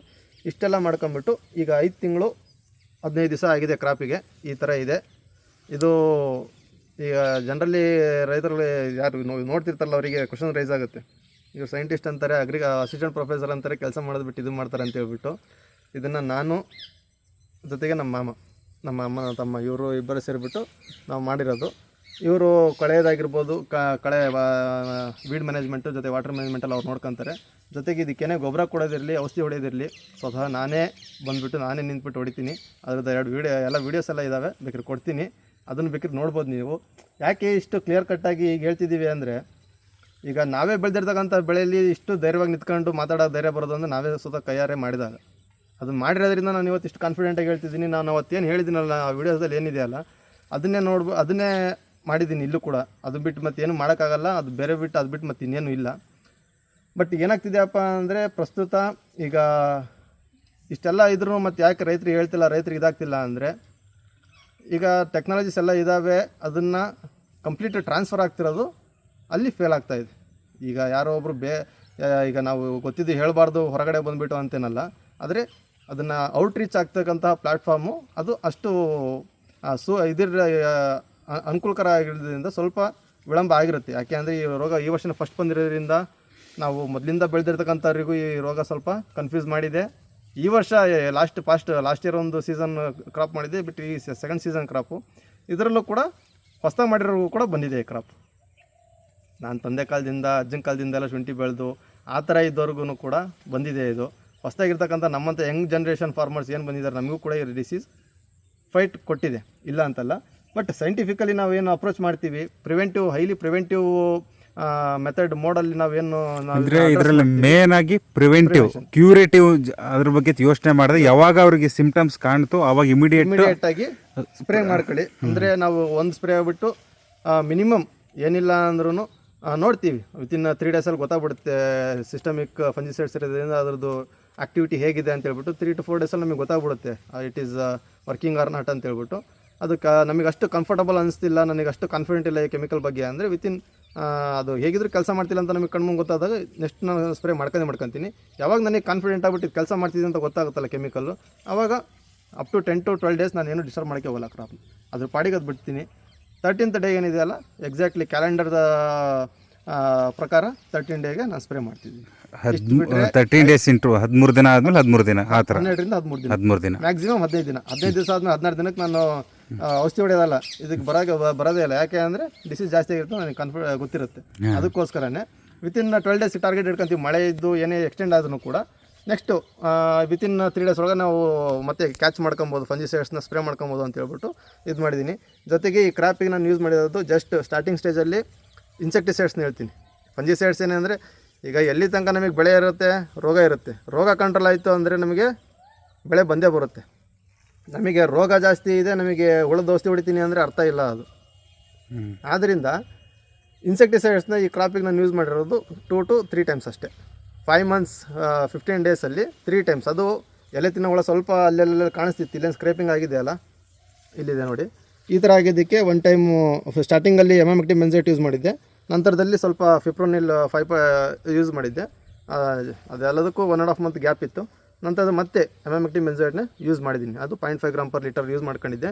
ಇದು ಇಲ್ಲಿ ಸ್ವಲ್ಪ ಕಾಣಿಸ್ತಿದೆ ಅಂತ ಹೇಳ್ಬಿಟ್ಟು ಹೇಳಿದ್ದಕ್ಕೆ ಇದು ಮಾಡ್ಕೊಂಡಿದ್ದು ಅಷ್ಟೇ, ನೋಡಿದ್ದಕ್ಕೆ. ಇದು ಇಲ್ಲ ಅಂದಿದ್ದರೆ ಅದನ್ನು ಮಾಡ್ತಿರ್ಲಿಲ್ಲ. ಇನ್ನು ಮುಂದೆ ಅದನ್ನು ಕೂಡ ಒನ್ ಟೈಮ್ ಯೂಸ್ ಮಾಡ್ತೀನಿ ಬಿಟ್ಟರೆ ಲಾಸ್ಟಿಗೆ ಅದು ಸ್ವಲ್ಪ ರೈಸಮ್ ಫ್ಲೈ ಅಂತ ಬರುತ್ತೆ, ಬಿಟ್ಟರೆ ಸ್ವಲ್ಪ ಅದು ಪಂಚ್ ಮಾಡೋದ್ರಿಂದ ಸ್ವಲ್ಪ ಕ್ವಾಲಿಟಿ ಹಾಳಾಗುತ್ತೆ ಗೆಡ್ಡೆದು ಅನ್ನೋದಕ್ಕೆ ಅದೊಂದು ಟೈಮ್ ಯೂಸ್ ಮಾಡ್ತೀನಿ ಬಿಟ್ಟರೆ. ಇನ್ನು ಈ ವರ್ಷಕ್ಕೆ ಅದನ್ನು 2 ಸತಿ 3 ಸತಿ ಮಾಡೋದನ್ನು ಸ್ವಲ್ಪ ಇದು ಕಂಡಿದ್ದಕ್ಕೆ ಎಕ್ಸ್ಟೆಂಡ್ ಆಗಿದೆ ಬಿಟ್ಟರೆ ಯಾವ ಸೀಸನಲ್ಲೂ ಕೂಡ ನಾವು 2 to 3 ಟೈಮ್ಸ್ ಜಾಸ್ತಿ ಯೂಸ್ ಮಾಡಿಲ್ಲ. ಅದರ ಅವಶ್ಯಕತೆಯೂ ನಮಗಿಲ್ಲ. ಅಂದ್ರೆ ಹೈ ಎಂಡ್ ಏನು ಇನ್ಸೆಕ್ಟಿಸೈಡ್ಸ್ ಇದಾವಲ್ಲ ಅದು ಯಾವುದನ್ನು ಕೂಡ ನಾವು ಶುಂಠಿಗೆ ರೆಕಮೆಂಡೇ ಮಾಡೋಕ್ಕೋಗಲ್ಲ. ಯಾಕೆಂದ್ರೆ ನಮಗೆ ಈಲ್ಡ್ ಅದರಿಂದ ಡ್ಯಾಮೇಜ್ ಆಗೋದು ತುಂಬ ಕಡಿಮೆ. ಇನ್ಸೆಕ್ಟ್ಸಿಂದ ಏನು ನಮಗೆ ಡ್ಯಾಮೇಜ್ ಆಗುತ್ತೆ ಅದು ರೋಗದಿಂದನೇ ಇರುತ್ತೆ. ಅಂದರೆ ಹುಳ ಇದ್ದಾಗ ಮಾತ್ರ ಇನ್ಸೆಕ್ಟಿಸೈಡ್ ಹಾಕಬೇಕು, ಬಟ್ ಸ್ಪ್ರೇ ಅಂತ ಬಂದಾಗ ಎಲ್ಲ ಕಾಂಬಿನೇಷನ್ ಅವಶ್ಯಕತೆ ಇಲ್ಲ. ಯಾಕೆ ಅಂದರೆ ಅವಶ್ಯಕತೆನ ಅನಿವಾರ್ಯ ಅಂತ ತಗೊಂಡ್ರಿ ಅಂದರೆ ನೀವು ಎರಡರ ಮಧ್ಯೆ ಗೊಂದಲ ಇದ್ದಾಗ ಅವಶ್ಯಕತೆ ತುಂಬ ಮುಖ್ಯ. ಯಾಕೆ ಅಂದರೆ ನಿಮಗೆ ಹುಳ ಕಂಡಿದೆ ಅಂದರೆ ಅವಶ್ಯಕತೆಯಿಂದ ಹೊಡಿತೀರಾ. ನಿಮಗೆ ಹುಳ ನೋಡಿಲ್ಲ ನಾನು ಅಂಗಡಿಯನ್ನು ಕೊಟ್ಟ ಅಂತ ಹೇಳ್ಬಿಟ್ಟು ಹೊಡೆದ್ರಿ ಅಂದರೆ ಅದು ಅನಿವಾರ್ಯ ಆಗುತ್ತೆ, ಅವಶ್ಯಕತೆ ಬರೋದಿಲ್ಲ. ಆದ್ದರಿಂದ ಎಷ್ಟು ನೀವು ಇನ್ಸೆಕ್ಟಿಸೈಡ್ಸ್ನ ಕಂಟ್ರೋಲಲ್ಲಿ ಇರೋದಕ್ಕೆ ಯೂಸ್ ಮಾಡ್ಕೊಂಡ್ರಿ, ಹೆಚ್ಚಾಗಿ ಫಂಜಿಸೈಡ್ಸ್ನ ಯೂಸ್ ಮಾಡ್ಕೊಳ್ಳಿ. ಫಂಜಿಸೈಡ್ಸ್ ಅಂದರೆ ತಿಳ್ಕೊಂಬಿಟ್ಟು ಮೊದಲಿಗೆ ಹೇಳಿದೆ, ಟಿಲ್ಟ್ನ ಯೂಸ್ ಮಾಡಿದೆ ಲಾಸ್ಟ್ ಟೈಮು. ಬಟ್ ಇವಾಗ ಟಿಲ್ಟ್ ನೆಕ್ಸ್ಟಿಗೆ ಯೂಸ್ ಮಾಡಬೇಕಂತ ಮುಂಚೆ ಸ್ವಲ್ಪ ಬೇರೆ ಕೆಮಿಕಲ್ ಯೂಸ್ ಮಾಡ್ಕೊತೀನಿ. ನೆಕ್ಸ್ಟ್ ಮತ್ತೆ ಟಿಲ್ಟ್ನ ಯೂಸ್ ಮಾಡ್ಕೊತೀನಿ. ಟಿಲ್ಟ್ ಕಂಟೈನಿಂಗ್ ಕಾಂಪೌಂಡ್ ಅಂದರೆ ಪ್ರಾಪಿಕೊನಜಾಲ್ ಪ್ಲಸ್ ಡೈಫೆನ್ಕೊನಜಾಲ್ ಅಂತ ಹೇಳಿದೆ. ಅದನ್ನು ಯೂಸ್ ಮಾಡ್ಕೊಂಡು ಏನಾಗುತ್ತೆ ಅಂದರೆ ರೆಸಿಸ್ಟೆನ್ಸ್ ಬರೋಲ್ಲ. ನಾವು ನೇಟಿವ್ ಓನೇ 3 ಸತಿ ಹೊಡೆದಿದ್ದಾರೆ. ಫಸ್ಟ್ ಟೈಮ್ ಹೊಡೆದಾಗ ಚೆನ್ನಾಗಿ ಕಂಟ್ರೋಲ್ ಆಗಿದೆ, ಮತ್ತು ಸೆಕೆಂಡ್ ಟೈಮ್ ಹೊಡೆದವರಿಗೆ ಒಂಚೂರು ಕಂಟ್ರೋಲ್ ಆಗದಂಗೆ ಮತ್ತೆ ಜಾಸ್ತಿ ಆಗೋ ಚಾನ್ಸಸ್ ತುಂಬ ಇದೆ. ಯಾಕೆ ಇಷ್ಟು ಕಾನ್ಫಿಡೆಂಟಾಗಿ ಹೇಳ್ತಿದ್ದೀನಿ ಅಂದರೆ ಸುತ್ತಮುತ್ತ ನೋಡ್ತಿರೋದು, ಇಂಟ್ರಾಕ್ಟ್ ಮಾಡ್ತಿರೋದ್ರಿಂದ ಏನಾಗುತ್ತಪ್ಪ ಅಂದರೆ ನೇಟಿವ್ 2 ಸತಿ ಹೊಡೆದಿರೋರು 3 ಸತಿ ಹೊಡೆದಿರೋರು ಕ್ರಾಪ್ನ ಕೈ ಚೆಲ್ಲಿದ್ದಾರೆ. ಈಗ ಆ ಥರ ಸಿಚುವೇಷನ್ ಆಗಿದೆ. ಆದ್ದರಿಂದ ಸಣ್ಣ ಕಾಂಪೌಂಡ್ ಇರ್ಬೋದು. ನಾವು ಹೆಕ್ಸಾಕೊನಜಾಲ್ ಹೇಳಿದೆ ನಾನು 15 ದಿವಸ ಚೆನ್ನಾಗಿ ಕಂಟ್ರೋಲ್ ಮಾಡ್ತಂತೇಳಿ, ಅದಕ್ಕೇನು ಜಾಸ್ತಿ ಕಾಸ್ಟ್ ಇಲ್ಲ. ಅದಕ್ಕಿರೋದು ಕಾಸ್ಟ್ ನಾವು ಬೇರೆ ಯಾವುದೇ ಕಂಪ್ನಿನ ಇದು ಅಂತಲ್ಲ. ಆ್ಯಸ್ ಎ ಫಾರ್ಮರ್ ಇವತ್ತು ನಾನು ಸ್ಟ್ರಿಕ್ಟ್ಲಿ ಮಾತಾಡ್ತಿದ್ದೀನಲ್ಲ, 200 ರೂಪೀಸ್ 250 ರೂಪೀಸ್ ಒಂದು ಬ್ಯಾರ್ಲಿ 200 ಲೀಟ್ರಿಗೆ 250 ml ಏನು ಹಾಕಂತೀವಿ 200 to 250 ರೂಪೀಸ್ ಆಗುತ್ತಷ್ಟೇ. ಆ ಕಾಂಪೌಂಡು ಕೂಡ ನಿಮಗೆ ಡಿಸೀಸ್ನ ಕಂಟ್ರೋಲ್ ಮಾಡುತ್ತೆ. ನಾನೆಲ್ಲೋ 2000 ರೂಪಾಯಿ 3000 ರೂಪಾಯಿ ಔಷಧಿ ಹೊಡೆದೆ ಅಂದರೆ ನನಗೆ ರೋಗ ಕಂಟ್ರೋಲ್ ಆಗುತ್ತೆ, 15 ದಿವಸ 20 ದಿವಸ ಆಗೋದು, ಒಂದು ತಿಂಗಳ ತನಕ ಕಂಟ್ರೋಲ್ ಆಗುತ್ತೆ ಅನ್ನೋದು ಯಾವುದೂ ಇಲ್ಲ. ಅದೇ ಕಿರಣ, ಈ ಮೇನ್ ಏನಾಗ್ತಿದೆ, ರೈತರಿಗೆ ಇನ್ನೊಂದು ಸರಿ ಹೇಳ್ತಿದ್ದೀವಿ, ಪ್ರಿವೆಂಟಿವ್ ಜಾಸ್ತಿ ಹೋಗಿ. ರೋಗ ಅತಿ ಹೆಚ್ಚಾದಾಗ ಸ್ಪ್ರೇ ಬಗ್ಗೆ ತಲೆ ಕೆಡಿಸ್ಕೊಳೋದಕ್ಕಿಂತ ಯಾವಾಗ ಅಲ್ಲಿ ಅವ್ರು ಏನು ನಿಮಗೆ ಸ್ಪಾಟ್ಸ್ ತೋರಿಸಿದ್ರಲ್ಲ, ಪಿರಿಕ್ಯುಲರಿ ಆಗಿರ್ಬೋದು, ಅಲ್ಲಿ ಮತ್ತು ಕೊಲೆಟೈಡ್ ರೈಕಮ್ ಆಗಿರ್ಬೋದು, ಆ ಚುಕ್ಕೆಗಳು ಇನಿಷಿಯಲ್ ಸ್ಟೇಜಲ್ಲಿ ಕಂಡಾಗ ದಯವಿಟ್ಟು ಸ್ಪ್ರೇ ಕಡೆ ಗಮನ ಕೊಡಿ ಅಂತ ಹೇಳ್ಬೋದು. ಇದೆಲ್ಲ ಕಂಪ್ಲೀಟ್ 2.5 acres ಏನು ಮಾಡಿದ್ದೀವಿ. ಇದು ಪ್ರೆಸೆಂಟ್ಲಿ ಈ ಥರ ಇದೆ. ಹಾಗಂತೇಳಿ ನಾನು ಎಲ್ಲೂ ಎಲೆ ಗದ್ದೆಲಿರ್ತಕ್ಕಂತಹ ಇಷ್ಟೊಂದು ಎಲೆಗಳಲ್ಲಿ ಒಂದರಲ್ಲೂ ಡಿಸೀಸ್ ಇಲ್ಲ ಅಂತೇಳಿ ನಾನು ಹೇಳಲ್ಲ. ಇದೆ, ಬಟ್ 1% ಇದೆ, ನಾಟ್ 99%. 99% ಹೆಲ್ತಿ ಇದೆ, 1% ಡಿಸೀಸ್ ಇದೆ, ಇಲ್ಲ ಅಂತಲ್ಲ. ಇಲ್ಲಿ ನೋಡ್ಬೋದು ನೀವು, ಇದು ನಾನು ಕವಚ್ ಏನಿದೆ ಕ್ಲೋರೋಥಾಲಿನ್ 75%. ಅದನ್ನು ಹೊಡೆಯೋಕ್ಕಿಂತ ಹೊಡೆದ ನಂತರ 3 days ಲೇಟ್ ಆಯಿತು ಅಂತ ಹೇಳಿದ್ನಲ್ಲ, ಆವಾಗ ತಗೊಂಡ್ರೆ ಇನ್ಫೆಕ್ಷನ್ನು. ನೆಕ್ಸ್ಟ್ ನಾನು ಪ್ರಾಪಿಕೊನಜಾಲ್ ಹೊಡೆದ ತಕ್ಷಣ ನಂತರ M45 ಹೊಡೆದ ತಕ್ಷಣ ಬಂದಿರತಕ್ಕಂಥ ಎಲೆಗಳಿವೆ. ಪಾಲಿರಾಮ್ ಡಿಸೀಸ್ ಇಲ್ಲೇ ಕಂಟ್ರೋಲ್ ಆಗಿದೆ. ಇದಕ್ಕಿಂತ ಏನೋ ಬೇಕಾ? ಅವ್ರು ಯೂಸ್ ಮಾಡೋ ಕೆಮಿಕಲ್ಸ್ ಏನೇನಿರುತ್ತಪ್ಪ ಅಂದರೆ ಪ್ರಾಕ್ಟಿಕಲ್ ನಾನು ಕಣ್ಣಾರೆ ನೋಡಿರೋದು, ನ್ಯಾನೋ ಯೂರಿಯಾ ಕೊಡ್ತಾರೆ. ಅಂದರೆ ಅಜಾಕ್ಸಿಸ್ಟ್ರೋಬಿನ್ ಪ್ಲಸ್ ಟೆಬುಕೊನಜಾಲ್ ಆಗಿರ್ಬೋದು, ಹೈ ಎಂಡ್ ಕೆಮಿಕಲ್ಸ್ ಏನಿದೆ ಅದನ್ನು ಕೊಡ್ತಾರೆ. ಒಂದು ಕಾಂಟ್ಯಾಕ್ಟ್ ಫಂಜಿಸೈಡ್ಸ್ ಕೊಡ್ತಾರೆ. Ammonia acid containing 90% ammonia acid ಇರತಕ್ಕಂಥ ಒಂದು ಬಯೋಸ್ಟಿಮ್ಯುಲೆಂಟ್ನು ಕೊಡ್ತಾರೆ. ಜೊತೆಗೆ ಮೈಕ್ರೋನ್ಯೂಟ್ರಿಯೆಂಟು, ಒಂದು nano urea, along with that another one secondary nutrient containing calcium ಆಗಿರ್ಬೋದು, ಮೆಗ್ನೀಷಿಯಮ್ ಆಗಿರ್ಬೋದು, ಇಂಥದ್ದೆಲ್ಲ ಮಿಕ್ಸ್ ಮಾಡಿಕೊಡ್ತಾರೆ. ಅವಾಗ ಏನಾಗುತ್ತೆ, ಇಷ್ಟೆಲ್ಲ ನೀವು ಲೆಕ್ಕ ಹಾಕಿ ಕೂತ್ಕೊಂಡು ಅಂದ್ಬಿಟ್ರೆ 3500 ರೂಪಾಯಿ ಆಗುತ್ತೆ. ಇಷ್ಟೆಲ್ಲ ಕೆಮಿಕಲ್ಸ್ನ ತಗೊಂಡ್ಬಿಟ್ಟು ಸ್ಪ್ರೇ ಮಾಡೋ ಅವಶ್ಯಕತೆ ಇಲ್ಲ.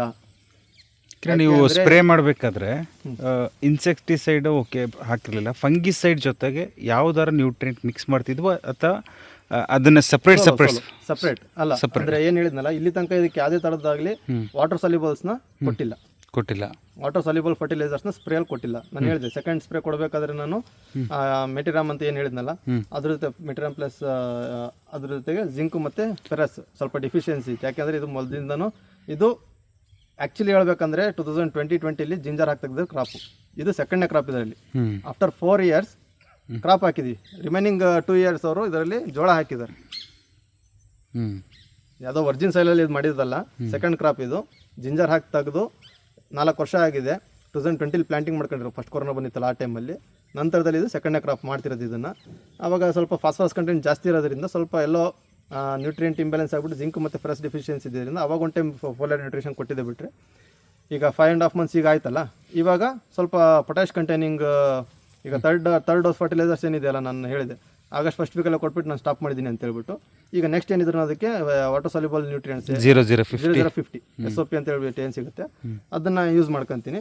ಅದ್ರ ಮುಖಾಂತರ 1 to 2 times ನಾನು ಪೊಟ್ಯಾಶ್ ಕಂಟೈನಿಂಗ್ ನ್ಯೂಟ್ರಿಯೆಂಟ್ಸ್ನ ಸಪ್ಲೈ ಮಾಡ್ಕೊತೀನಿ. ಬಿಟ್ಟರೆ ಅವಶ್ಯಕತೆ ಬಿದ್ದರೆ ಸ್ವಲ್ಪ ಬೋರನ್ನು ಕೊಡ್ತೀವಿ, ಇಲ್ಲ ಅಂತೇನಿಲ್ಲ.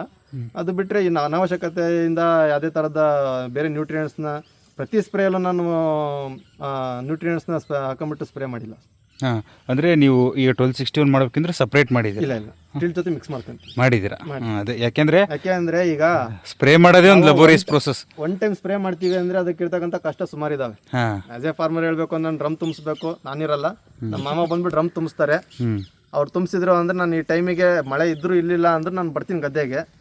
ಮಳೆ ಇಲ್ಲ ಅಂದರೆ ದೇವರಿಗೆ ಬೇಡ್ಕೊಂತೀನಿ, ಹಿಂಗೆ ಇರಲಪ್ಪ ನಾನು ಔಷಧಿ ಹೊಡೆ ತನಕ ಅಂತ ಹೇಳ್ಬಿಟ್ಟು. ನಾವು ಒಂದು ಸತಿ ಇದು 2.5 acres ಸ್ಪ್ರೇ ಮಾಡ್ತೀವಿ ಅಂದರೆ ಮಿನಿಮಮ್ ನಮಗೆ 7 hours ಟೈಮ್ ಬೇಕಾಗುತ್ತೆ. ಒಂದು ಬ್ಯಾರಲ್ಲಿಗೆ ನಾವು ಮೋಟ್ರ್ ಹಾಕೊಂಬಿಟ್ಟು ಸ್ಪ್ರೇ ಮಾಡ್ತೀವಿ ಅಂದರೆ 30 to 35 minutes ಬೇಕಾಗುತ್ತೆ. ಅದು ಡಬಲ್ ಗನ್ ಹಾಕಿದ್ವಿ ಅಂದರೆ, ಸಿಂಗಲ್ ಗನ್ ಹಾಕಿದ್ವಿ ಅಂದರೆ 1 hour 1 ಡ್ರಮ್ಮಿಗೆ ಬೇಕು. ಅದೇ ಥರ ನಾವು ಎಕರೆಗೆ ಈ ಸ್ಟೇಜಲ್ಲಿ ಏನು ಮಾಡ್ತೀವಿ ಅಂದರೆ, ಏನಿಲ್ಲ ಅಂದರೆ ನಮಗೆ 2.5 ಇಂದ 3 ಡ್ರಮ್ ಔಷಧಿ ಬೇಕೇ ಬೇಕಾಗುತ್ತೆ. ಅಲ್ಲಿ 7 ಡ್ರಮ್ ಬೇಕಾಗುತ್ತೆ ಹೆಚ್ಚು ಕಮ್ಮಿ. 7 ಡ್ರಮ್ ಸ್ಪ್ರೇ ಮಾಡ್ತೀವಿ ಅಂದರೆ 7 hours ಬೇಕು. ಈಗ ಒಂದು ಟೈಮ್ ನಾನು ಸ್ಪ್ರೇ ಮಾಡಬೇಕು ಅಂದರೆ 7 hours ಬೇಕಾದಾಗ ನಾನು ಪ್ರತಿ ಸತಿನೂ ನಾನು ಬೇಡ ರಿಸ್ಕ್ ತಗೊಳ್ಳೋದು ಬೇಡ, ನೆಕ್ಸ್ಟ್ ಟೈಮು ಫೋಲಿಯರ್ ನ್ಯೂಟ್ರಿಷನ್ ಒಂದೇ 0050 ಆಗಿರ್ಬೋದು, SOP ಆಗಿರ್ಬೋದು, ಅದನ್ನು ಒಂದೇ ಸ್ಪ್ರೇ ಕೊಡ್ತೀನಿ ಅಂದರೆ ಪ್ರಾಕ್ಟಿಕಲಿ ಹೈಲಿ ಇಂಪಾಸಿಬಲ್ ಅದು. ಈಗ ಏನಾಗುತ್ತೆ ಅಂದರೆ ರೈತರು ಕಾಂಬಿನೇಷನ್ ಏನು ಮಾಡ್ತಾರೆ ಅದನ್ನು ತಪ್ಪು ಅಂತ ಹೇಳೋದಕ್ಕೂ ಆಗೋದಿಲ್ಲ.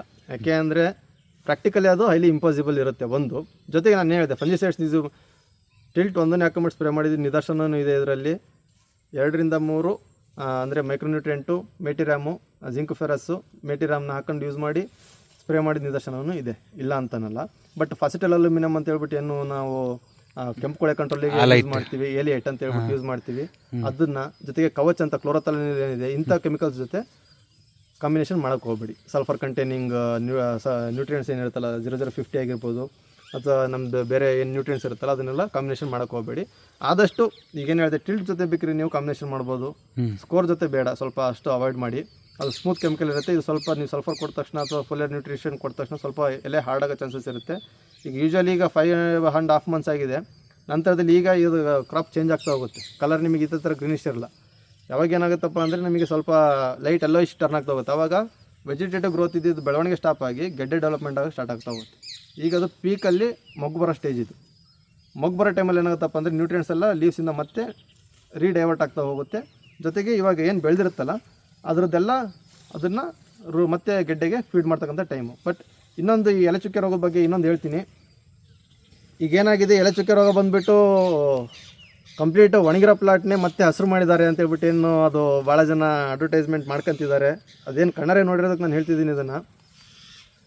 ಈಗ ಒಂದು ನಮ್ಮ ಬೆಳೆ ಏನಿದೆಯಲ್ಲ ಇದು 8-8.5 ತಿಂಗಳು ತುಂಬಿತು ಅಂದರೆ 9 ತಿಂಗಳಿಗೆ ಮತ್ತೆ ಬೀಳುತ್ತೆ. ನಮಗೆ ಮತ್ತೆ ಅದ್ರ ಮರಿ ಕಾಣಿಸೋದು ಯಾವಾಗ ಏಪ್ರಿಲಲ್ಲಿ ಕಾಣಿಸೋಕ್ಕೆ ಸ್ಟಾರ್ಟ್ ಆಗುತ್ತೆ.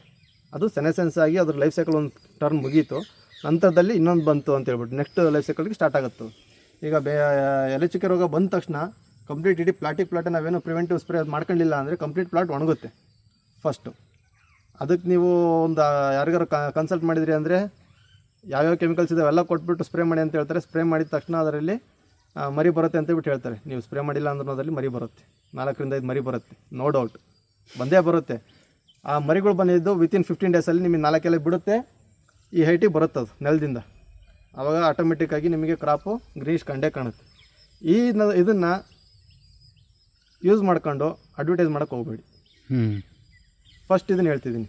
ಯಾಕಪ್ಪ ಅಂದರೆ ಅದು ಒಂದು ಲೈಫ್ ಸೈಕಲ್ ಕಂಪ್ಲೀಟಾಗಿ ಮುಗಿಬೇಕಾದಕ್ಕೆ ಅಂದರೆ ಅದು ಮೊಗ್ಗು ಬಿಟ್ಬಿಟ್ಟು ಮೊಗ್ಗು ಸೆನೆಸೆನ್ಸ್ ಆಗಿ ಬಿದ್ದು ನಂತರದಲ್ಲಿ ಎಲೆ ಒಣಗಬೇಕು, ಎಲೆ ಬೀಳಬೇಕು. ನಂತರದಲ್ಲಿ ಮತ್ತೆ ನಾವೇನು ಮೇಲ್ಮಣ್ಣು ಹಾಕ್ಸ್ತೀವಿ, ನಾವು ಹಾರ್ವೆಸ್ಟ್ ಮಾಡಲಿಲ್ಲ ಅಂದರೆ 1 ವರ್ಷ ಆದಮೇಲೆ ಮತ್ತೆ ಚಿಗುರು ಬರುತ್ತೆ.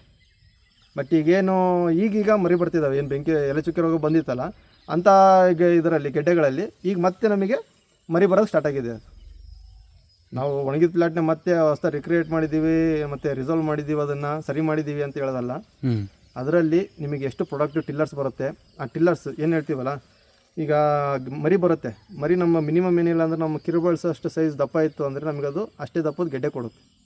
ಏನೀಗ ಎಲ್ಲ ಕಡೆ ಬಂದಿದ್ದಾವಲ್ಲ ಅವ್ಯಾವು ಈ ಸೈಜು ಇರೋಲ್ಲ ಗೆಡ್ಡೆಗಳು, ಮರಿಗಳು ತುಂಬ ಸೀರ್ಕ ಬರುತ್ತೆ, ಸಣ್ಣಗೆ ಬರುತ್ತೆ ಅದು. ಅದೆಲ್ಲ ನಿಮ್ಗೆ ಅಷ್ಟು ಪ್ರೊಡಕ್ಟಿವ್ ಅನಿಸಲ್ಲ. ಏನೋ ನಾವು ಒಂದು ಕಡೆ ಹೋಗ್ತಿದ್ದೀವಿ, ಒಂದು ಕಡೆ ಪರ್ಚೇಸ್ ಮಾಡ್ತಿದ್ದೀವಿ ಅಂದರೆ ನಮಗೆ ಏನು ಇದಿರುತ್ತೆ ಅಂದರೆ ಗ್ರೀನಿಶ್ ಆಯಿತು, ನೆಕ್ಸ್ಟ್ ಏನೋ ಹೋಪಿಂದ ನಾವು ಮಾಡ್ತೀವಿ. ಬಟ್ ಬ್ಲೈಂಡಾಗಿ ಮಾಡೋಕ್ಕೆ ಹೋಗ್ಬೇಡಿ ಏನೇ ಆಗಲಿ. ಬಟ್ ಅದರಲ್ಲೂ ಕೂಡ ಈಲ್ಡ್ ಬರುತ್ತೆ, ಇಲ್ಲ ಅಂತಲ್ಲ. ಬಟ್ ಅದನ್ನು ಕಾಪಾಡ್ಕೊಬೇಕಾಗುತ್ತೆ. ಒಂದು ಸತಿ ನಿಮ್ಗೆ ಗ್ರೀನಿಶ್ ಬಂತು, ಮರಿ ಬಂತು ಅಂದರೆ ಮತ್ತೆ ಮುಗೀತು ಅಂತ ಅಲ್ಲ, ಮತ್ತು ಅದಕ್ಕೂ ರೋಗ ಬರುತ್ತೆ. ಯಾಕೆ ಅಂದರೆ ಫಸ್ಟಿಗೆ ಬಂದಿರುತ್ತಲ್ಲ ಗೆಡ್ಡೆ, ಮರಿ ಏನು ಬಂದಿರುತ್ತಲ್ಲ ತಾಯಿ ಮರಿ, ಅದರಲ್ಲಿ ಒಣಗಿ ಬಿದ್ದಿರ್ತಕ್ಕಂಥದ್ದು ನಂತರದಲ್ಲಿ ಅದೇ ಇದು ಬರುತ್ತೆ. ಇದು ಸಿಂಪಲ್ ಹೇಗಪ್ಪ ಎಕ್ಸಾಂಪಲ್ ಕೊಡಬೇಕು ಅಂದರೆ, ಕಬ್ಬಲ್ಲಿ ಏನು ಮಾಡ್ತಾರೆ ಅಂದರೆ ಈ ಫಸ್ಟಿಗೆ ಬಂದಿರತಕ್ಕಂಥ ಮರಿನ ಕಟ್ ಮಾಡ್ತಾರೆ. ಆವಾಗ ಟಿಲ್ಲರ್ಸ್ಗಳು ಮರಿಗಳ ಸಂಖ್ಯೆ ಜಾಸ್ತಿ ಬರುತ್ತೆ ಅಂತ ಹೇಳ್ಬಿಟ್ಟು. ಅದು ನೀವು ಶುಂಠಿನ ನೋಡಿರ್ತೀರ, ಫಸ್ಟಿಗೆ ಹುಳ ಯಾರು ತಿಂದಿರುತ್ತಲ್ಲ, ಸುಳಿ ಎಲೆ ತಿನ್ನೋ ಹುಳ ಆಗಿರ್ಬೋದು, ಅಥವಾ ಕಾಂಡ ಕೊರಕ ಹುಳ ಏನು ಕಡ್ದಿರುತ್ತಲ್ಲ, ಅಂಥ ಕಡೆ ಗೆಡ್ಡೆ ಜಾಸ್ತಿ ಬರುತ್ತೆ, ನಿಮ್ಗೆ ಮರಿ ಜಾಸ್ತಿ ಬರುತ್ತೆ. ಬಟ್ ಅದಕ್ಕೆ ಒಂದು ಏಜ್ ಅಂತ ಇರುತ್ತೆ. ಆ ಏಜಲ್ಲಿ ಅದು ಹೋಯಿತು ಅಂದರೆ ಒಳ್ಳೆಯದು. ಇದು ಮೊಗ್ಬರೋ ಟೈಮಲ್ಲಿ ಅದು ಹೋಯಿತು ಮತ್ತೆ ಚಿಗುರು ಬಂತು ಅಂದರೆ ಅದು ಅಷ್ಟೇ ಡೇಂಜರ್ ಇರುತ್ತೆ. ಇದನ್ನು ಯಾರೇ ಆಗಿರಲಿ, ಈಗ ರೈತರಿಗೆ ಡೈರೆಕ್ಟಾಗಿ ನೀವು ಏನು ನೀವು ಪ್ರಿಕಾಷನ್ಸ್ ಇದು ಸ್ಪ್ರೇಯಿಂಗ್ ಏನು ಕೊಡ್ತಿರಲ್ಲ, ಸ್ವಲ್ಪ ಇದನ್ನು ಥಿಂಕ್ ಮಾಡಿಬಿಟ್ಟು ಕೊಡಿ. ಒಂದು ನಾಡಿದ್ದಾದರೂ ರೋಗ ಬಂದ ಮೇಲೆ ಆದ್ರೂ ನೀವು ಹೊಡಿಲೇಬೇಕು. ಹಾಗಂತೇಳಿ ರೋಗ ಬಂದಿಲ್ಲ ಅಂದ್ರೂ ಹೊಡೀರಿ, ಎಲ್ಲದನ್ನು ದೊಡ್ಡ ದೊಡ್ಡ ಔಷಧಿ ತಂದಂತ ಹೇಳಲ್ಲ ನಾವು. Prevention first, next curative. ಎಷ್ಟೋ ಜನ ಏನು ಮಾತಾಡ್ತಿದ್ದಾರಲ್ಲ, ಅವ್ರಿಗೆ ಪ್ರಿವೆಂಟಿವ್ ಯಾವುದು ಅಂತ ಗೊತ್ತಿಲ್ಲ, ಕ್ಯೂರೇಟಿವ್ ಯಾವುದು ಅಂತ ಗೊತ್ತಿರಲ್ಲ. ನೇಟಿವು ದೋ ಪ್ರಿವೆಂಟಿವ್ ಇಟ್ ಈಸ್, ಕ್ಯೂರೇಟಿವ್ ಆಗೋ ಕೆಲಸ ಮಾಡುತ್ತೆ. ಹೌದು. ನಾವು ಫಸ್ಟು ರೋಗ ಕಂಡ ತಕ್ಷಣ ನಾವು ಅದು ಹೇಳಿದೆ ಫಸ್ಟ್, ಲಾಸ್ಟ್ ವೀಡಿಯೋದಲ್ಲೆಲ್ಲ ನೋಡ್ರೆ ಗೊತ್ತಾಗ್ಬಿಡುತ್ತೆ. ನೇಟಿವನ್ನೇ ಫಸ್ಟ್ ಹೊಡೆದ್ರಿ ಅಂದರೆ ನೆಕ್ಸ್ಟ್ ಯಾವ ಔಷಧಿ ಹೊಡಿತೀರಾ ಅಂತೇಳಿ ಕೇಳಿ. ಮತ್ತು ನೆಕ್ಸ್ಟ್ ನೇಟಿವ್ ಹೊಡೆದ್ಮೇಲೆ 1.5 ಗ್ರಾಮ್ ಅಂದರೆ 1 ಡ್ರಮ್ಮಿಗೆ 100 ml 100 ಗ್ರಾಮ್ ಹಾಕೊಂಡಿದ್ರಿ, ನೆಕ್ಸ್ಟ್ 200 ಗ್ರಾಮ್ ಹಾಕಿ ಹೊಡಿತೀರ. ಅಷ್ಟಾದಾಗ ಏನಾಗುತ್ತಪ್ಪ ಅಂದರೆ ಎಲ್ಲ ಸ್ಕಾರ್ಚಿಂಗ್ ಆಗುತ್ತೆ. ನಿಮಗೆ ಎಲೆ ಚುಕ್ಕೆ ರೋಗ ಅಂದನೂ ಗೊತ್ತಾಗಲ್ಲ, ಸ್ಕಾರ್ಚಿಂಗ್ ಅಂದನೂ ಗೊತ್ತಾಗಲ್ಲ. ಆದ್ದರಿಂದ ಕರೆಕ್ಟ್ ಡೋಸ್ ಆಫ್ ಕೆಮಿಕಲ್ ಹಾಕ್ಕೊಳ್ಳಿ. ಪ್ರಿವೆಂಟಿವ್ ಎಷ್ಟು ಹೇಳಿದೆ, 10 ರಿಂದ 15 ದಿವಸ. ನಿಮಗೆ ನೋಡಿ ಒಂದು 3-4 ದಿವಸಕ್ಕೆ ರೋಗ ಕಂಟ್ರೋಲ್ ಆಗಿ ಸ್ವಲ್ಪ ಜಾಸ್ತಿ ಆಗ್ತಿದೆ ಅಂತ ಗೊತ್ತಾಯಿತು ಅಂದರೆ ಅವಾಗ ಬೇಕಿದ್ರೆ ನೀವು ಅಡ್ವಾನ್ಸ್ಡ್ ಕೆಮಿಕಲ್ ಮಾಲಿಕ್ಯೂಲ್ಸ್ ಇರುತ್ತೆ, ಅದ್ರ ಮುಖಾಂತರ ನೀವು ಮಾಡ್ಕೊಬೋದು, ಸ್ಪ್ರೇ ಮಾಡ್ಕೊಬೋದು. ಬಟ್ ಏನೇ ಇದ್ರೂ ನಾನು ಅದೇನಿದೆ ಅಲ್ಲ, ನಾನಾಗೆ ಕೆಲಸ ಮಾಡಿದ್ದು, ನಮ್ಮ ಮಾಮೂರು ಕಾಂಟ್ರಿಬ್ಯೂಷನ್ ತುಂಬ ಇದೆ, ಇಲ್ಲ ಅಂತ ಏನು ಹೇಳಲ್ಲ. ಇದರಲ್ಲಿ ಅವರು ತುಂಬ ಸಪೋರ್ಟಿವ್ ಆಗಿಬಿಟ್ಟು, ನಾನು ಅಲ್ಲಿಂದ ಬರ್ತೀನಿ ಅಂದರೆ ಇಲ್ಲೆಲ್ಲ ರೆಡಿ ಮಾಡಿ ಇಟ್ಕೊಂಡು ಬಂದ ತಕ್ಷಣವೇ ಮೋಟರ್ ಸ್ಟಾರ್ಟ್ ಮಾಡಿಬಿಟ್ಟು ನಾವು ಔಷಧಿ ಹೊಡೆದಿದ್ದು ನಿದರ್ಶನಗಳು ತುಂಬ ಇದ್ದಾವೆ. 10 ಗಂಟೆ ತನಕ ಮಳೆ ಬರೋದು, 11 ಗಂಟೆ ಬಿಸಿಲು ಬಿತ್ತು ಅಂದರೆ 1 ಗಂಟೆ ಮತ್ತೆ ಸ್ಟಾರ್ಟ್ ಮಾಡ್ತಿದ್ವಿ ಔಷಧಿ ಹೊಡೆಯೋಕ್ಕೆ. ರೈತರು ಗೊಬ್ಬರ ಕೊಟ್ಟ ಮೇಲೆ ಸ್ವಲ್ಪ ಡಿಸೀಸ್ ಜಾಸ್ತಿ ಆಗಿರೋ ಥರ ಕಂಡಿದೆ. ಬಟ್ ನಾನು ಏನು ಫಾಲೋ ಮಾಡ್ತಿದ್ದೆ ಅಂದರೆ ಫರ್ಟಿಲೈಸರ್ ಕೊಟ್ಬಿಟ್ಟು 3 ಡೇಸಿಗೆ ಸ್ಪ್ರೇ ಮಾಡ್ತಿದ್ವಿ. ಯಾಕೆ ಅಂದರೆ ಫರ್ಟಿಲೈಸರ್ ಕೊಟ್ಟ ತಕ್ಷಣ ಡೀಸೆಲ್ ಹೋಗ್ತಾರೆ, ನೈಟ್ರೋಜನ್ ಕಂಟೆಂಟ್ ಸ್ವಲ್ಪ ಜಾಸ್ತಿ ಆಯಿತು ಅಂದರೆ ಡಿಸೀಸ್ ಇನಿಷಿಯೇಷನ್ ಆಗುತ್ತೆ, ಪ್ಲಾಂಟ್ ಸಸೆಪ್ಟಬಲ್ ಆಗುತ್ತೆ. ಡಿಸೀಸ್ ಇನಿಷಿಯೇಷನ್ ಆಗಿಂದ 1 ಡೇ ಮುಂಚೆ ನಾವು 3 ಡೇಸಿಗೆ ಸ್ಪ್ರೇ ಮಾಡ್ಕೊತಿದ್ವಿ. ಇದೇನಾಗುತ್ತಪ್ಪ ಅಂದರೆ ನೀವು ಡಿಸೀಸ್ ಬರೋ ಚಾನ್ಸಸ್ ಇದ್ರೂ ಕೂಡ ಸ್ಪ್ರೇ ಮಾಡ್ಕೊಂಡಿರ್ತೀವಲ್ಲ, ಕಂಟ್ರೋಲಿಗೆ ಬರುತ್ತೆ. 3 days ಬಿಫೋರ್, 3 ಡೇಸ್ ಆಫ್ಟರ್ ಗೊಬ್ಬರ ಕೊಟ್ಬಿಟ್ಟು 3 ದಿವಸ ಆಮೇಲೆ ಜೊತೆಗೆ ಸ್ವಲ್ಪ ಡಿಸೀಸ್ ನಿಮಗೆ ಸ್ಟಾರ್ಟಿಂಗಲ್ಲಿ ಇತ್ತು ಅಂದರೆ ಸ್ವಲ್ಪ ಫರ್ಟಿಲೈಸರ್ಸ್ ಕೊಡೋದನ್ನ ಅವಾಯ್ಡ್ ಮಾಡಿ. ನೈಟ್ರೋಜನ್ ಇರತಕ್ಕಂಥ ಸಾರ್ವಜನಿಕ ಇರತಕ್ಕಂಥ ಫರ್ಟಿಲೈಸರ್ಸ್ನ ಕೂಡ ಸ್ವಲ್ಪ ಅವಾಯ್ಡ್ ಮಾಡಿ. ಜೊತೆಗೆ ಪೊಟ್ಯಾಶ್ನ ಚೆನ್ನಾಗಿ ಕೊಟ್ಕೊಳ್ಳಿ. ನಾನು ಏನು ಹೇಳಿದ್ನಲ್ಲ, ಪ್ಲಾಂಟಿಂಗ್ ಟೈಮಲ್ಲೂ ಕೂಡ ಪೊಟ್ಯಾಶ್ ಕೊಟ್ಟಿದ್ದೆ ನಾವು, ಇಲ್ಲ ಅಂತೇನಲ್ಲ. ಪೊಟ್ಯಾಶ್ ಹಾಕಿದ್ದೀವಲ್ಲ ನಾವು ಫಸ್ಟಿಗೆ, ಪೊಟ್ಯಾಶ್ ಹಾಕಿದ್ರೆ ಗಿಡ ಸುಡುತ್ತೆ ಬರಲ್ಲ ಅಂತ ಹೇಳ್ತಾರೆ. ಬಟ್ ಪೊಟ್ಯಾಶ್ ಕೊಟ್ಟಿದ್ದೀವಿ. ಪೊಟ್ಯಾಶ್ ಕೊಡೋದ್ರಿಂದ ಏನಾಗುತ್ತಪ್ಪ ಅಂದರೆ ಗೆಡ್ಡೆಗೆ ವಾಟರ್ ಸ್ಟ್ರೆಸ್ ಏನಿರುತ್ತಲ್ಲ ಅದನ್ನು ಕಂಟ್ರೋಲ್ ಪರ್ ಏಕರ್ ಎಷ್ಟು ಕೆಜಿ ಹಾಕ್ಬೋದಾ? ಬೇಸ್ಡ್ ಆನ್ ಸಾಯಿಲ್ ರಿಪೋರ್ಟ್ ಹಾಕಿದ್ರೆ ಅಂದಾಜು ಈಗ ಸರಾಸರಿ ಹಾಕೋದಾದ್ರೆ ನಿಮ್ಮ ಬ್ಯಾಗ್ ಲೆಕ್ಕದಲ್ಲಿ ಹೇಳ್ಬಿಡ್ತೀನಿ. ಪರ್ ಕೆಜಿ ಇದೆಲ್ಲ ಬೇಡ. MOP ಕೆಂಪು ಪೊಟ್ಯಾಶ್ ಹಾಕ್ತೀರಾ ಅಂದರೆ ನಾವು ಎಕರೆಗೆ ಏನಿಲ್ಲ ಅಂದ್ರೂ ಒಂದು 3 ರಿಂದ 3.5 ಚೀಲ ಯೂಸ್ ಮಾಡ್ತೀವಿ. ಫಾರ್ ಪ್ಲಾಂಟಿಂಗ್ ಅರ್ಧ ಅರ್ಧದಿಂದ ಮುಕ್ಕಾಲು, ಮ್ಯಾಕ್ಸಿಮಮ್ 1 ಚೀಲ ಯೂಸ್ ಮಾಡ್ತೀವಿ. ಅದಾದ್ಮೇಲೆ ಫಸ್ಟ್ ಗೊಬ್ಬರ ಕೊಡಬೇಕಾದ್ರೆ 1 ರಿಂದ 1.5 ಚೀಲ ಕೊಡ್ತೀವಿ. ಸೆಕೆಂಡಿಗೆ ಬೇಕಿದ್ರೆ ಒಂದು ಅರ್ಧದಿಂದ ಮುಕ್ಕಾಲು ಚೀಲ ಕೊಡ್ತೀವಿ. ಕಾಂಪ್ಲೆಕ್ಸ್ನ ಯೂಸ್ ಮಾಡಿದ್ದು ಈ ವರ್ಷ ಕಡಿಮೆ, ಕಾಂಪ್ಲೆಕ್ಸ್ ಜಾಸ್ತಿ ಯೂಸ್ ಮಾಡಿ. ಕಾಂಪ್ಲೆಕ್ಸಲ್ಲಿ ಏನಾಗುತ್ತಪ್ಪ ಅಂದರೆ ನಮಗೆ 10-26 ತಗೊಂಡಿದೆ ಅಂದರೆ ನಮಗೆ ಪಿ ಜಾಸ್ತಿ ಬೇಕಾಗಿರಲ್ಲ. ಇದರಲ್ಲಿ 26% ಇರುತ್ತೆ. ನಾನು ಪೊಟ್ಯಾಶ್ ಕೊಡೋದಕ್ಕೋಸ್ಕರ ಪಿಗೆ ನಾನು ಅದಕ್ಕೆ ಹೇಳ್ತೀನಿ ಕಾಂಪ್ರೋ ಆಗಬೇಕಾಗುತ್ತೆ. ಸ್ಟ್ರೈಟ್ ಫರ್ಟಿಲೈಸರ್ಸ್ ನೀವು ಸೆಕೆಂಡ್ ಫರ್ಟಿಲೈಸರ್ಸ್ ಕೊಟ್ಟಾಗ ಸ್ವಲ್ಪ ಮೈಕ್ರೋನ್ಯೂಟ್ರಿಯೆಂಟ್ ಡೆಫಿಷಿಯನ್ಸಿ ಇತ್ತು ಅಂತ ಹೇಳಿದ್ನಲ್ಲ, ಪಿ ಫರ್ಟಿಲೈಸರ್ಸ್ ಕೊಟ್ಟಿಲ್ಲ, ಅಮೋನಿಯಂ ಸಲ್ಫೇಟ್ ಜೊತೆ ಪೊಟ್ಯಾಶ್ ಕೊಟ್ಟಿದ್ದೀನಿ. ಸ್ವಲ್ಪ ಮೈಕ್ರೋನ್ಯೂಟ್ರಿಯೆಂಟ್ ಫೆರಸ್ ಮತ್ತು ಜಿಂಕ್ ಇಡಿಟಿಯನ್ನು ಯೂಸ್ ಮಾಡಿದ್ದೆ ಸಾಯಿಲ್ ಅಪ್ಲಿಕೇಶನ್ಗೆ ಕೊಟ್ಟಿದ್ದೀನಿ. ನಮಗೆ ರೆಕ್ಟಿಫೈ ಆಯಿತು. ಮತ್ತು ಥರ್ಡ್ ನಾನು ಆಗಸ್ಟ್ ಫಸ್ಟ್ ವೀಕಲ್ಲಿ ಹೆಂಗೆ ಕೊಟ್ಟನಲ್ಲ ಗೊಬ್ಬರನ, ಅದರಲ್ಲಿ ನಾವು ಸ್ವಲ್ಪ ಫಾಸ್ಫರಸ್ ಇರೋದೊಂದು ಗೊಬ್ಬರ ಕೊಟ್ಕೊಂಡು, ಸ್ವಲ್ಪ ಮಳೆ ಜಾಸ್ತಿ ಇದ್ದರಿಂದ ಅಮೋನಿಯಂ ಕಂಟೈನಿಂಗ್ ನೈಟ್ರೋಜನ್ ಕೊಡೋದ್ರಿಂದ ಲೀಚಿಂಗ್ ಲಾಸಸ್ ಕಡಿಮೆ. ನೈಟ್ರೇಟ್ ಇರ್ತಕ್ಕಂಥ ಗೊಬ್ಬರಗಳು ಕೊಟ್ವಿ ಅಂದರೆ ಇಮಿಡಿಯೇಟ್ ಲೀಚಿಂಗ್ ಆಗೋಗುತ್ತೆ. ಯಾಕೆಂದ್ರೆ ನಾನು ಇದನ್ನ ಏನಕ್ಕೆ ಕೇಳ್ತಿದ್ದೀನಪ್ಪ ಅಂದರೆ, ನನ್ನ ಬೆಳೆ ಯಾವುದು, ನನ್ನ ಭೂಮಿ ಯಾವುದು, ನನ್ನ ನೀರು ಯಾವುದು ಅಂತ ನನಗೆ ಗೊತ್ತಿರಬೇಕು ಫಸ್ಟ್. ನನ್ನ ಭೂಮಿ ಏನಂತ ಗೊತ್ತಿದ್ದಂಗೆ ನಾನು ಇಲ್ಲಿ ಹೇಳ್ತಿದ್ದೀನಲ್ಲ ರೆಕಮೆಂಡೇಶನ್ಸ್, ನಾನು ಏನು ಮ್ಯಾನೇಜ್ಮೆಂಟ್ ಪ್ರಾಕ್ಟೀಸಸ್ ಹೇಳ್ತಿದ್ದೀನಲ್ಲ, ಇದು ನಮ್ಮ ಸಳಂಗಕ್ಕೂ ವರ್ಕೌಟ್ ಆಗಲ್ಲ. ಹ್ಮ್ ಅಲ್ಲಾಗೋದು ಮಳೆ 800 ಇಂದ 900 mm ರೈನ್ಫಾಲ್ ಆಗುತ್ತೆ. ಹ್ಮ್ ಅಲ್ಲಿರ್ತಕ್ಕಂಥ ಕ್ಲೈಮೇಟೇ ಬೇರೆ, ಇಲ್ಲಿರ್ತಕ್ಕಂಥ ಸಾಯಿಲೇ ಬೇರೆ, ಅಲ್ಲಿರ್ತಕ್ಕಂಥ ವಾಟರೇ ಬೇರೆ. ಹ್ಮ್ ಏನಾಗುತ್ತೆ, ನಾನು ಯಾರೋ ನಾನು ದೊಡ್ಡ ವಿಜ್ಞಾನಿ ಅಂತ ಹೇಳ್ಬಿಟ್ಟು ಹೇಳ್ಕೊಬೇಕು ಅಂತ ಏನಿಲ್ಲ. ಹ್ಮ್. ನಾನು ಏನು ಹೇಳ್ತಿದ್ದು ನನ್ನ ಫೀಲ್ಡಿಗೆ ಏನಿದೆಯಲ್ಲ ಅದನ್ನ ಹೇಳ್ತಾ ಇದ್ದೀನಿ. ಹ್ಮ್ ಅದು ಸೊ ಅವರವರ ಫೀಲ್ಡ್ನ ಅವ್ರವ್ರ ಅರ್ತು ಕ್ರಾಪ್ ಮೇಂಟೈನ್ ಮಾಡಬೇಕು. ಈಗ ಡೈಫೆನ್ಕೊನಜೋಲ್ ಮತ್ತು ಪ್ರೊಪಿಕೊನಜೋಲ್ ಇರತಕ್ಕಂಥ ಕಾಂಪೌಂಡ್ ಏನು ಯೂಸ್ ಮಾಡ್ಕೊತೀನಿ ಅಂತ ಹೇಳಿದ್ನಲ್ಲ, ಇದಾದಮೇಲೆ ನಾನು ನೆಕ್ಸ್ಟ್ ಬರೋ ದಿನಗಳಲ್ಲಿ 6 ತಿಂಗಳು ಮತ್ತು 6 ತಿಂಗಳು ಆದಮೇಲೆ 6 ತಿಂಗಳ ಸಮಯದಲ್ಲಿ ಟೆಬುಕೊನಜೋಲ್ ಇರ್ತಕ್ಕಂಥ ಕಾಂಪೌಂಡ್ಸ್ ಫಾಲಿಕ್ಯೂರ್ ಆಗಿರ್ಬೋದು, ಬ್ಯೂನಸ್ ಆಗಿರ್ಬೋದು, ಅದನ್ನು 1 ml per ಲೀಟರಲ್ಲಿ ಯೂಸ್ ಮಾಡ್ಕೊತೀನಿ. ಆಮೇಲೆ ಲಾಸ್ಟ್ ಮೂಮೆಂಟಲ್ಲಿ ಇನ್ನೇನು ಶುಂಠಿ ಇದಾಗಕ್ಕೆ ಒಣಗೋಕ್ಕೆ ಸ್ಟಾರ್ಟ್ ಆಗುತ್ತಲ್ಲ, ಆ ಮೂಮೆಂಟಲ್ಲಿ ಬೋಡೋ ದ್ರಾವಣ ಮೇಲ್ತಿದ್ದ ಸುಣ್ಣನ ಶೇಕಡ 1 ಬೋಡೋ ದ್ರಾವಣನ ಯೂಸ್ ಮಾಡ್ಕೊಂಬಿಟ್ಟು ಸ್ಪ್ರೇ ಮಾಡ್ಕೊಂಡು ಡಿಸೀಸನ್ನ ಕಂಟ್ರೋಲ್ ಮಾಡ್ಕೊತೀನಿ. ಇದು ಬೀಜದಿಂದ ಬರುತ್ತೆ ರೋಗ ಅಂತ ಹೇಳ್ಬಿಟ್ಟು, ಬಟ್ ಏನು ಹೇಳ್ತೀನಪ್ಪ ಅಂದರೆ ಇನ್ನೂ ಇದು ಆ್ಯಕ್ಚುಲಿ ಟೆಸ್ಟ್ ಆಗಿಲ್ಲ. ಯಾಕೆಂದರೆ ರೋಗ ಬಂದಿರೋದು ಹೇಳಿದೆ, ಇದನ್ನು ನಾವು ಲ್ಯಾಬಲ್ಲಿ ಬೆಳೆಸ್ತೀವಿ ಅಂದರೆ ನಮಗೆ 10 ರಿಂದ 15 ದಿವಸ ಬೇಕು ಇದೇನೋ ಅಂತ ಗೊತ್ತಾಗೋದಕ್ಕೆ. ಬಟ್ ಏನಾಗುತ್ತಪ್ಪ ಅಂದರೆ ಜಸ್ಟ್ ಕಾಮನ್ ಸೆನ್ಸ್ ಬೇಸ್ಡ್. ನಮ್ಮದು ಎಲೆ ಮೇಲೆ ರೋಗ ಬಂದಿತ್ತು ಅಂದರೆ ಅದು ನೆಕ್ಸ್ಟು ಒಣಗುತ್ತೆ, ನೆಲಕ್ಕೆ ಬೀಳುತ್ತೆ, 3 ತಿಂಗಳು ತುಂಬಿದ ಮೇಲೆ ಗೆಡ್ಡೆ ಏನು ಬಲಿಯುತ್ತಲ್ಲ, ನಾವು ಅದ್ರ ಮೇಲ್ಗಡೆ ಮತ್ತೆ ಮೇಲ್ಮಣ್ಣು ಹಾಕ್ತೀವಿ. ಆ ರೋಗ ಏನಿರುತ್ತಲ್ಲ ಮತ್ತೆ ಮಣ್ಣಿಗೆ ಸೇರುತ್ತೆ. ಮತ್ತು ಬೀಜ ತಕ್ಕಂಡಾಗ ಏನಾಗುತ್ತಪ್ಪ, ಅದ್ರ ಮೇಲ್ಗಡೆ ಮಣ್ಣಲ್ಲಿ ಜರ್ಮಿನೇಟ್ ಆಗಿಬಿಟ್ಟು ಅದು ಮತ್ತು ಬೀಜಕ್ಕೂ ಕೂತ್ಕೊಂಡಿರುತ್ತೆ. ನಾವು ಸರಿಯಾಗಿ ಬೀಜೋಪಚಾರ ಮಾಡಲಿಲ್ಲ ಅಂದರೆ ಮತ್ತೆ ಅದು ನೆಕ್ಸ್ಟ್ ನಮ್ಮ ಮಣ್ಣಿಗೆ ಬಂದುಬಿಟ್ಟು ಬೆಳ್ತಕ್ಕಂಥ ಮರಿಗಳ ಜೊತೆ ಬರುತ್ತೆ ರೋಗ. ಆದ್ದರಿಂದ ಅಷ್ಟು ನಾನು ಸೂಕ್ತ ಅಲ್ಲ ಈ ರೋಗ ಬಂದಿರತಕ್ಕಂಥ ಇದರಲ್ಲಿ. ಈ ಬೀಜಕ್ಕೂ ಅಷ್ಟು ಸೂಕ್ತ ಇರಲ್ಲ ಅಂತ ಏನು ಹೇಳಿದ್ನಲ್ಲ, ಅದಕ್ಕೆ ಮೇನ್ ಕಾರಣನೇ ಎಲೆಯಲ್ಲಿ ಬಂದಿರೋದು ಮತ್ತೆ ನೆಲಕ್ಕೆ ಹೋಗುತ್ತೆ, ನೆಲದಿಂದ ಮತ್ತೆ ನಾವು ಗೆಡ್ಡೆ ತಕ್ಕಂತೀವಿ, ಗೆಡ್ಡೆ ತೆಗೆದ್ಬಿಟ್ಟು ಬೀಜ ಮಾಡಿಬಿಟ್ಟು ಮತ್ತೆ ನೆಲಕ್ಕೆ ಹಾಕ್ತೀವಿ, ಮತ್ತೆ ಅದು ಮರಿ ಬರುತ್ತೆ, ಅದಕ್ಕೆ ರೋಗ ಬರುತ್ತೆ. ಅಂದರೆ ರೈತರು ಏನೇ ಫಂಜಿಸೈಡ್ಸ್ನ ಯೂಸ್ ಮಾಡಿ ಅಂತ ಏನು ಹೇಳಿದೆ, ಫಂಜಿಸೈಡ್ಸ್ ಯೂಸ್ ಮಾಡ್ಬೇಕಾದ್ರೆ ಏನಾಗುತ್ತಪ್ಪ ಅಂದರೆ ಅದರಲ್ಲಿ ಯಾವುದು ಕಾಂಟ್ಯಾಕ್ಟ್ ಯಾವುದು ಸಿಸ್ಟಮಿಕ್ ಅನ್ನೋದು ತುಂಬ ಇಂಪಾರ್ಟೆಂಟ್ ಆಗುತ್ತೆ. ಸ್ವಲ್ಪ ನಮಗೆ ಅಜಾಕ್ಸಿಸ್ಟ್ರೋಬಿನ್, ಪಿಟಾಕ್ಸಿಸ್ಟ್ರೋಬಿನ್, ಪರಾಕ್ಲೋನಿನ್ ಅಂತ ಎಲ್ಲ ಟ್ರಾನ್ಸ್ಲೈನರ್ ನೀವು ಮೇಲ್ಗಡೆ ಎಲ್ಲ ಹೊಡೆದ್ರಿ ಅಂದರೆ ಸ್ವಲ್ಪ ಕೆಳಗಡೆ ಎಲ್ಲ ಬಂದುಬಿಟ್ಟು ಕೆಮಿಕಲ್ ವರ್ಕ್ ಮಾಡೋಂಥದ್ದು ವರ್ಕಿಂಗ್ ಮೋಡ್ ಆಫ್ ಆ್ಯಕ್ಷನ್ ಇರುತ್ತೆ ಅದರದ್ದು. ಜೊತೆಗೆ ಯಾವುದೇ ಕೆಮಿಕಲ್ ತಗೊಂಡ್ರೆ ಅದು ಮೋಡ್ ಆಫ್ ಆ್ಯಕ್ಷನ್ ಸೈಂಟಿಫಿಕ್ ಲೆವೆಲಲ್ಲಿ ಇರುತ್ತೆ. ನಮ್ಮ ಕಣ್ಣಿಗೆ ಕಾಣಲ್ಲ, ಅದು ನಾವು ಬೆವೆಸ್ಟಿನ್ ಅಂತ ಹೇಳಿದ್ವಿ ಯೂಶಲಿ. ಅದ್ರ ಮೋಡ್ ಆಫ್ ಆ್ಯಕ್ಷನ್ ಏನಪ್ಪ ಅಂದರೆ ಈ ಸೆಲ್ ಒಳಗಡೆ ಇದು ಕ್ರೋಮೋಸೋಮ್ಸ್ ಇರುತ್ತಲ್ಲ, ಸೆಲ್ ಡಿವಿಷನ್ ಆಗೋದನ್ನು ಸ್ಪಿಂಡಲ್ ಫೈಬರ್ ಫಾರ್ಮೇಷನ್ ಕಟ್ ಮಾಡಿಬಿಟ್ಟು ಅದು ಇದಾಗುತ್ತೆ. ಕೊನಜಾಲ್ ಇದೆಲ್ಲ ಏನಿದೆ ಅಲ್ಲ, ಇದೆಲ್ಲ ಹೇಗಪ್ಪ ಅಂದರೆ ಜೀವಕೋಶ ಸೆಲ್ ಅಂತ ಹೇಳ್ತೀವಿ. ಒಂದು ಶಿಲೀಂಧ್ರದ ಸೆಲ್ ಏನಿರುತ್ತಲ್ಲ ಅದನ್ನು ಸ್ಟ್ರಕ್ಚರ್ ಅಂದರೆ ಅದರದ್ದು ಆಕಾರನ ಚೇಂಜ್ ಮಾಡಿಬಿಡ್ತು. ಅದರಲ್ಲಿ ಇರ್ತಕ್ಕಂಥ ಇದು ಬಯೋಸಿಂಥಸಿಸ್ ಆಗ್ತಾ ಇರುತ್ತೆ, ಎರ್ಗೋಸ್ಟಿರಾಲ್ಸ್ ಅಂತ ಹೇಳ್ಬಿಟ್ಟು ಅದನ್ನೆಲ್ಲ ಇನ್ಹಿಬಿಟ್ ಮಾಡಿ. ಜೊತೆಗೆ ಇದೇನು ಹೇಳಿದ್ನಲ್ಲ ಅಜಾಕ್ಸಿಸ್ಟ್ರೋಬಿನ್, ಇವೆಲ್ಲ ಅದಕ್ಕೆ ಮೈಟೋಕಾಂಡ್ರಿಯಲ್ಲಲ್ಲಿ ಉಸಿರಾಟದನ್ನು ನಿಲ್ಲಿಸುತ್ತೆ.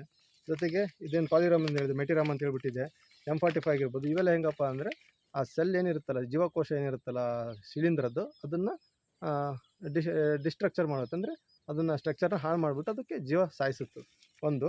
ಜೊತೆಗೆ ನಾವು ಫಂಜಿಸೈಡ್ಸ್ ಏನೇ ಯೂಸ್ ಮಾಡ್ತೀರಾ ಅದು ಯೂಶ್ವಲಿ ಏನಿರುತ್ತಪ್ಪ ಅಂದರೆ ಒಂದು ಗ್ರೀನ್ ಲೇಬಲ್ ಇರುತ್ತೆ, ಇಲ್ಲ ಅಂದರೆ ಬ್ಲೂ ಲೇಬಲ್ ಇರುತ್ತೆ. ರೇರ್ ಆಫ್ ದಿ ರೇರ್ ಕೇಸಸಲ್ಲಿ ನಮಗೆ ಯೆಲ್ಲೋ ಲೇಬಲ್ ಮತ್ತು ರೆಡ್ ಲೇಬಲ್ಲು ಫಂಜಿಸೈಡ್ಸು ಸಿಗುತ್ತೆ. ಇನ್ಸೆಕ್ಟಿಸೈಡ್ಸಲ್ಲೆಲ್ಲ ನಮಗೆ ಜಾಸ್ತಿ ಯೆಲ್ಲೋ ಲೇಬಲೇ ಸಿಗುತ್ತೆ. ಯೆಲ್ಲೋ ಲೇಬಲ್ಲು ರೆಡ್ ಲೇಬಲ್ ಏನಾಗುತ್ತಪ್ಪ ಅಂದರೆ ಹೆಲ್ತಿಗೆ ತುಂಬ ಹಜಾರ್ಡಸ್, ಅಂದರೆ ಆರೋಗ್ಯಕ್ಕೆ ಅಷ್ಟೇ ದುಷ್ಪರಿಣಾಮಗಳು ಬೀಳ್ತವೆ. ಬಟ್ ಇದು ಗ್ರೀನ್ ಲೇಬಲ್ ಏನಿರುತ್ತಲ್ಲ ಇಂಥದ್ದು ಯೂಸ್ ಮಾಡ್ಕೊಳ್ಳೋದ್ರಿಂದ ಇನ್ಸೆಕ್ಟಿಸೈಡ್ಸಲ್ಲೇ ಕೊರಾಜನ್ ಅಂತ ಸಿಗುತ್ತೆ. ಏನಿದೆ ಅಲ್ಲ, ಇದು ನಾವು ಒರಿಜಿನಲ್ಲು ಅಥವಾ ಡೂಪ್ಲಿಕೇಟ್ ನೆಟಿವ್ ಏನು ಬಂದಿತ್ತಲ್ಲ, ಇದೇ ಥರನೇ ನಮ್ಮದು ಈ ಕೆಮಿಕಲ್ಸ್ಗಳು ಒರಿಜಿನಲ್ ಡೂಪ್ಲಿಕೇಟ್ ಅಂತ ತಿಳ್ಕೊಬೇಕು ಅಂದರೆ ಇಲ್ಲಿ ಹಿಂದ್ಗಡೆ ಒಂದು ಸ್ಕ್ಯಾನರ್ ಇರುತ್ತೆ. ನೀವು ಯಾವುದೇ ಕಂಪ್ನಿಗೆ ಇದು ತಗೊಳ್ಳಿ, ಕಂಪ್ನಿ ಬೇರೆ ಬೇರೆ ಥರ ಇರುತ್ತೆ. ಈಗ ಏನು ಯೂಸ್ ಮಾಡ್ತೀವಿ ಅಂದರೆ ಹೇಳೋಕ್ಕಾಗಲ್ಲ, ಅದನ್ನೆಲ್ಲ ಒಂದು ಕಂಪ್ನಿ ಪ್ರಮೋಷನ್ ಮಾಡ್ತಾರೆ ಅಂತ ಹೇಳ್ಬಿಟ್ಟು ರೈತನಾಗ ಹೇಳ್ತಿದ್ದೀನಲ್ಲ. ನಮ್ಮ ಕ್ರಾಪಿಗೆ ಬಾಯರಿಂದ ಯೂಸ್ ಮಾಡಿದ್ದೀವಿ, ಸಿಂಜೆಂಟದ ಯೂಸ್ ಮಾಡಿದ್ದೀವಿ, FMC ಯೂಸ್ ಮಾಡಿದ್ದೀವಿ, ಧನುಕ ಯೂಸ್ ಮಾಡಿದ್ದೀವಿ, ಡುಪಾಂಟ್ ಯೂಸ್ ಮಾಡಿದ್ದೀವಿ, ಕೊರಟಿವ್ ಯೂಸ್ ಮಾಡಿದ್ದೀವಿ, FMC ಯೂಸ್ ಮಾಡಿದ್ದೀವಿ, BASF ಇಂದು ಐ ಥಿಂಕ್ ಕೆಮಿಕಲ್ ಏನು ಹೇಳಿದೆ, ಮೆರಿವನ್ ಆಗಿರ್ಬೋದು, ಪಾಲಿರಾಮ್ ಇರ್ಬೋದು, ಇಲ್ಲೇ ಇದೆ ಪಾಲಿರಾಮ್, ಇದನ್ನೆಲ್ಲ ಯೂಸ್ ಮಾಡಿದ್ದೀವಿ, ಇಲ್ಲ ಅಂತೇನಲ್ಲ. ಬಟ್ ಹಾಗಂತೇಳಿ ಎಲ್ಲ ಕಾಸ್ಟ್ಲಿ ಇದನ್ನ ಯೂಸ್ ಮಾಡ್ತಾರೆ, MNC ಯೂಸ್ ಮಾಡ್ತಾರೆ ಅಂತೆಲ್ಲ. ನಾವು ಅಷ್ಟು ಇನ್ವೆಸ್ಟ್ಮೆಂಟ್ ಮಾಡಿದ್ದೀವಿ ಇದರಲ್ಲಿ, ರಿಸ್ಕ್ ತಗೊಳ್ಳೋಕ್ಕೆ ಕಾಂಪ್ರೂವ್ ಆಗೋಕ್ಕಾಗಲ್ಲ ನಾವು ಸಣ್ಣ ಸಣ್ಣ ಖರ್ಚುಗಳಲ್ಲಿ, ಆದ್ದರಿಂದ ಮಾಡಿದ್ದೀವಿ. ಇದನ್ನು ನೀವು ಕ್ಯಾಮ್ರಾ ಓಪನ್ ಮಾಡಿಬಿಟ್ಟು ಅಥವಾ ಗೂಗಲ್ ಇದನ್ನಿರುತ್ತೆ ಕ್ರೋಮ್ ಓಪನ್ ಮಾಡಿಬಿಟ್ಟು ನೀವು ಈ ಲೇಬಲ್ನ ಸ್ಕ್ಯಾನ್ ಮಾಡಿದರೆ ಸಾಕು, ನಿಮಗೆ ಗೊತ್ತಾಗ್ಬಿಡುತ್ತೆ.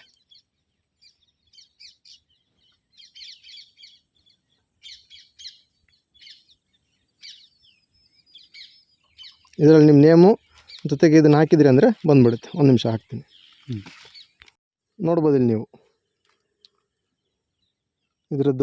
ಇದನ್ನು ನೋಡಿ.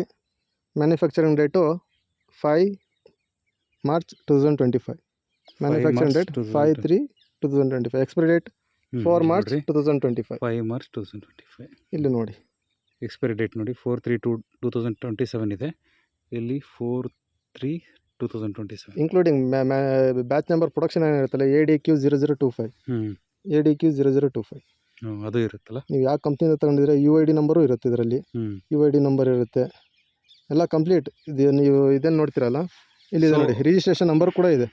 ಇಲ್ಲಿ ಮೇಲ್ಗಡೆ ಇದೆಲ್ಲ ಕಾಣಿಸ್ತಿದೆಯಲ್ಲ, ಇದು ರಿಜಿಸ್ಟ್ರೇಷನ್ ನಂಬರ್.